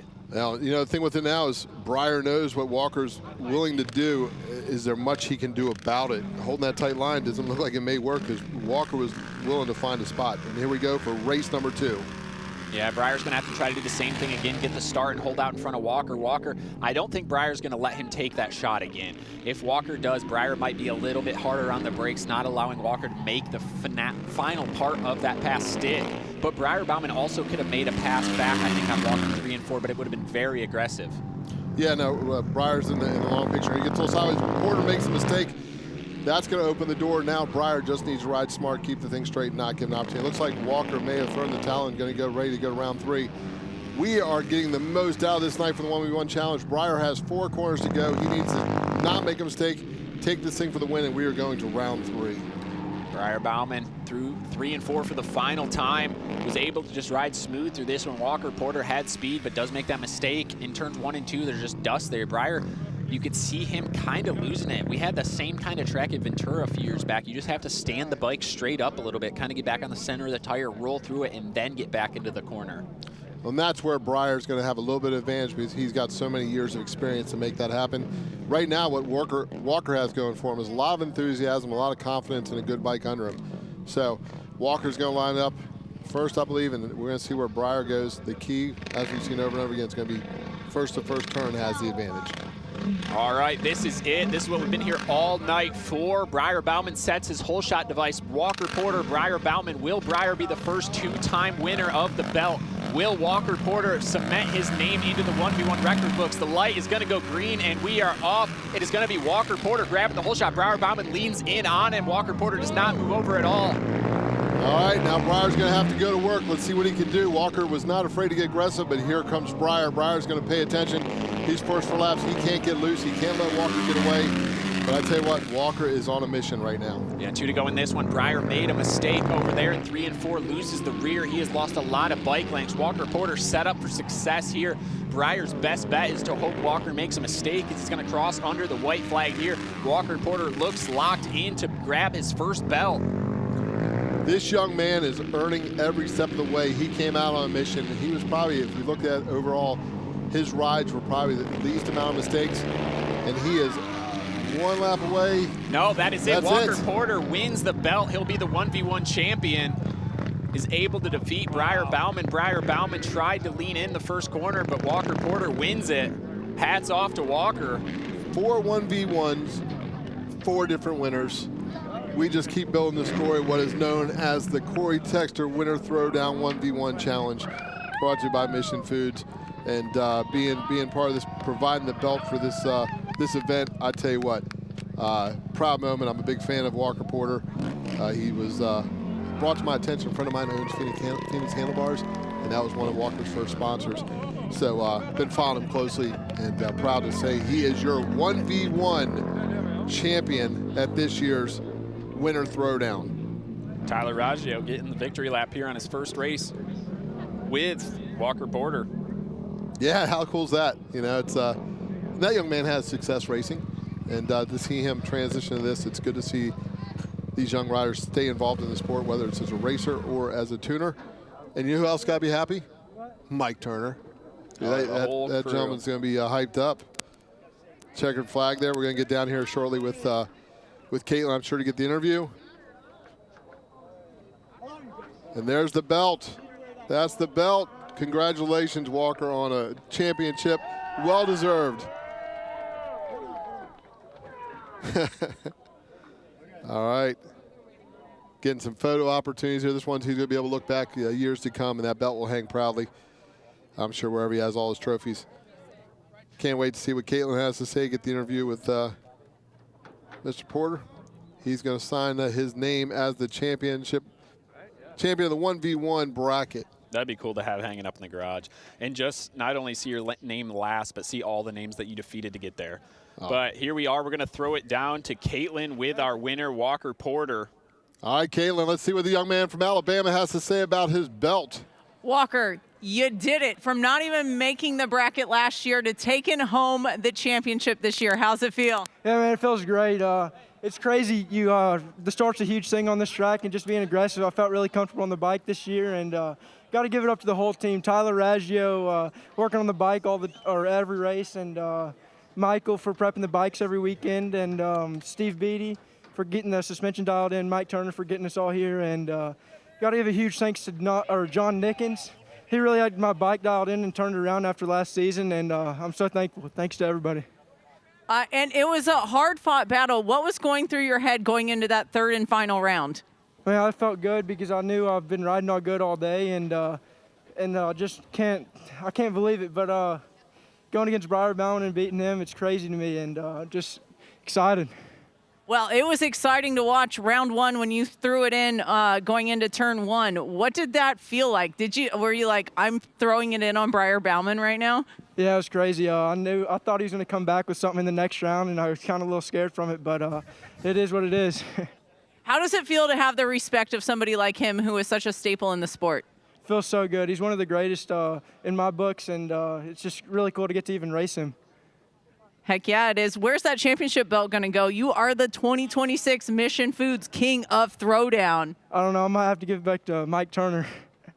Well, we're going to see Big Mike in that, I have a feeling, this week, huh? Yeah, for sure. I hope to see him wearing it around all weekend. All right, so we're going to see Mike Turner wearing the belt around. Guys, what an impressive ride by Walker Porter. Turned it around from not even making the bracket last year. If you ain't first, you're last. Man, that's a sight to be seen right there, having that belt up over his head. You can tell that that young man's going to have a smile on all weekend, and I'm not against seeing Mike Turner wear that belt around all weekend. It probably would. You know what? If anybody can wear it, it would be Mike Turner. Someone should wear it around all weekend because it's so cool. There you go. Put some use to it. But man, Colby, I couldn't have scripted it any better. Heck of a race, and man, it's a pleasure to be here beside you calling it. And we got more racing action to go. So if you were joining us tonight, make sure you stick with us the rest of the weekend. That's going to be that whole team's going to feel good about it when this weekend's said and done, because I don't think that's the last we'll see of them in the victory circle this weekend. A couple shots there of the track. Teamwork makes the dream work. We see young Mr. Nickens there. We'll see a lot of good stuff coming from Jay the rest of this weekend. Tyler Raggio pushing the bike out. And, of course, the one and only Sammy Sabedra recording the memories for all those years to come. He is a true historian of the sport, and he continues to make it happen. So we're blessed to have a lot of good people down here with us. We're blessed to have you at home with us watching along. We're going to call it a night here, I believe, Colby. Any thoughts to close it out at the end of the day? All right. We're going to send it off here. I believe you get some rest. We're going to come back at it. Thank you all for joining us. We once again like to thank Mission Foods, Yamaha Motors USA, Dunlop Tires, John Christner, Spectro Oils, Fredericktown Yamaha, Parts Unlimited, Kicker Audio, Roof Systems of Dallas, Motion Pro, the Shop Dayton, D.I.D. Chain, Holeshot Powersports, Turner Racing, First Impressions Racing, Bob's Transmission Auto, Tommy Doom and Fine Jewelers, Rye Helmets, Walker Porter Racing, Randy Senoff, and Howie Doom and Roger That Racing. Thank you, Caitlin. Thank you, Colby. And thank you, everybody else. It has been another great night at the 1v1 at the Winter Throwdown Volume 8. Everybody have a safe night, and we will see you again tomorrow.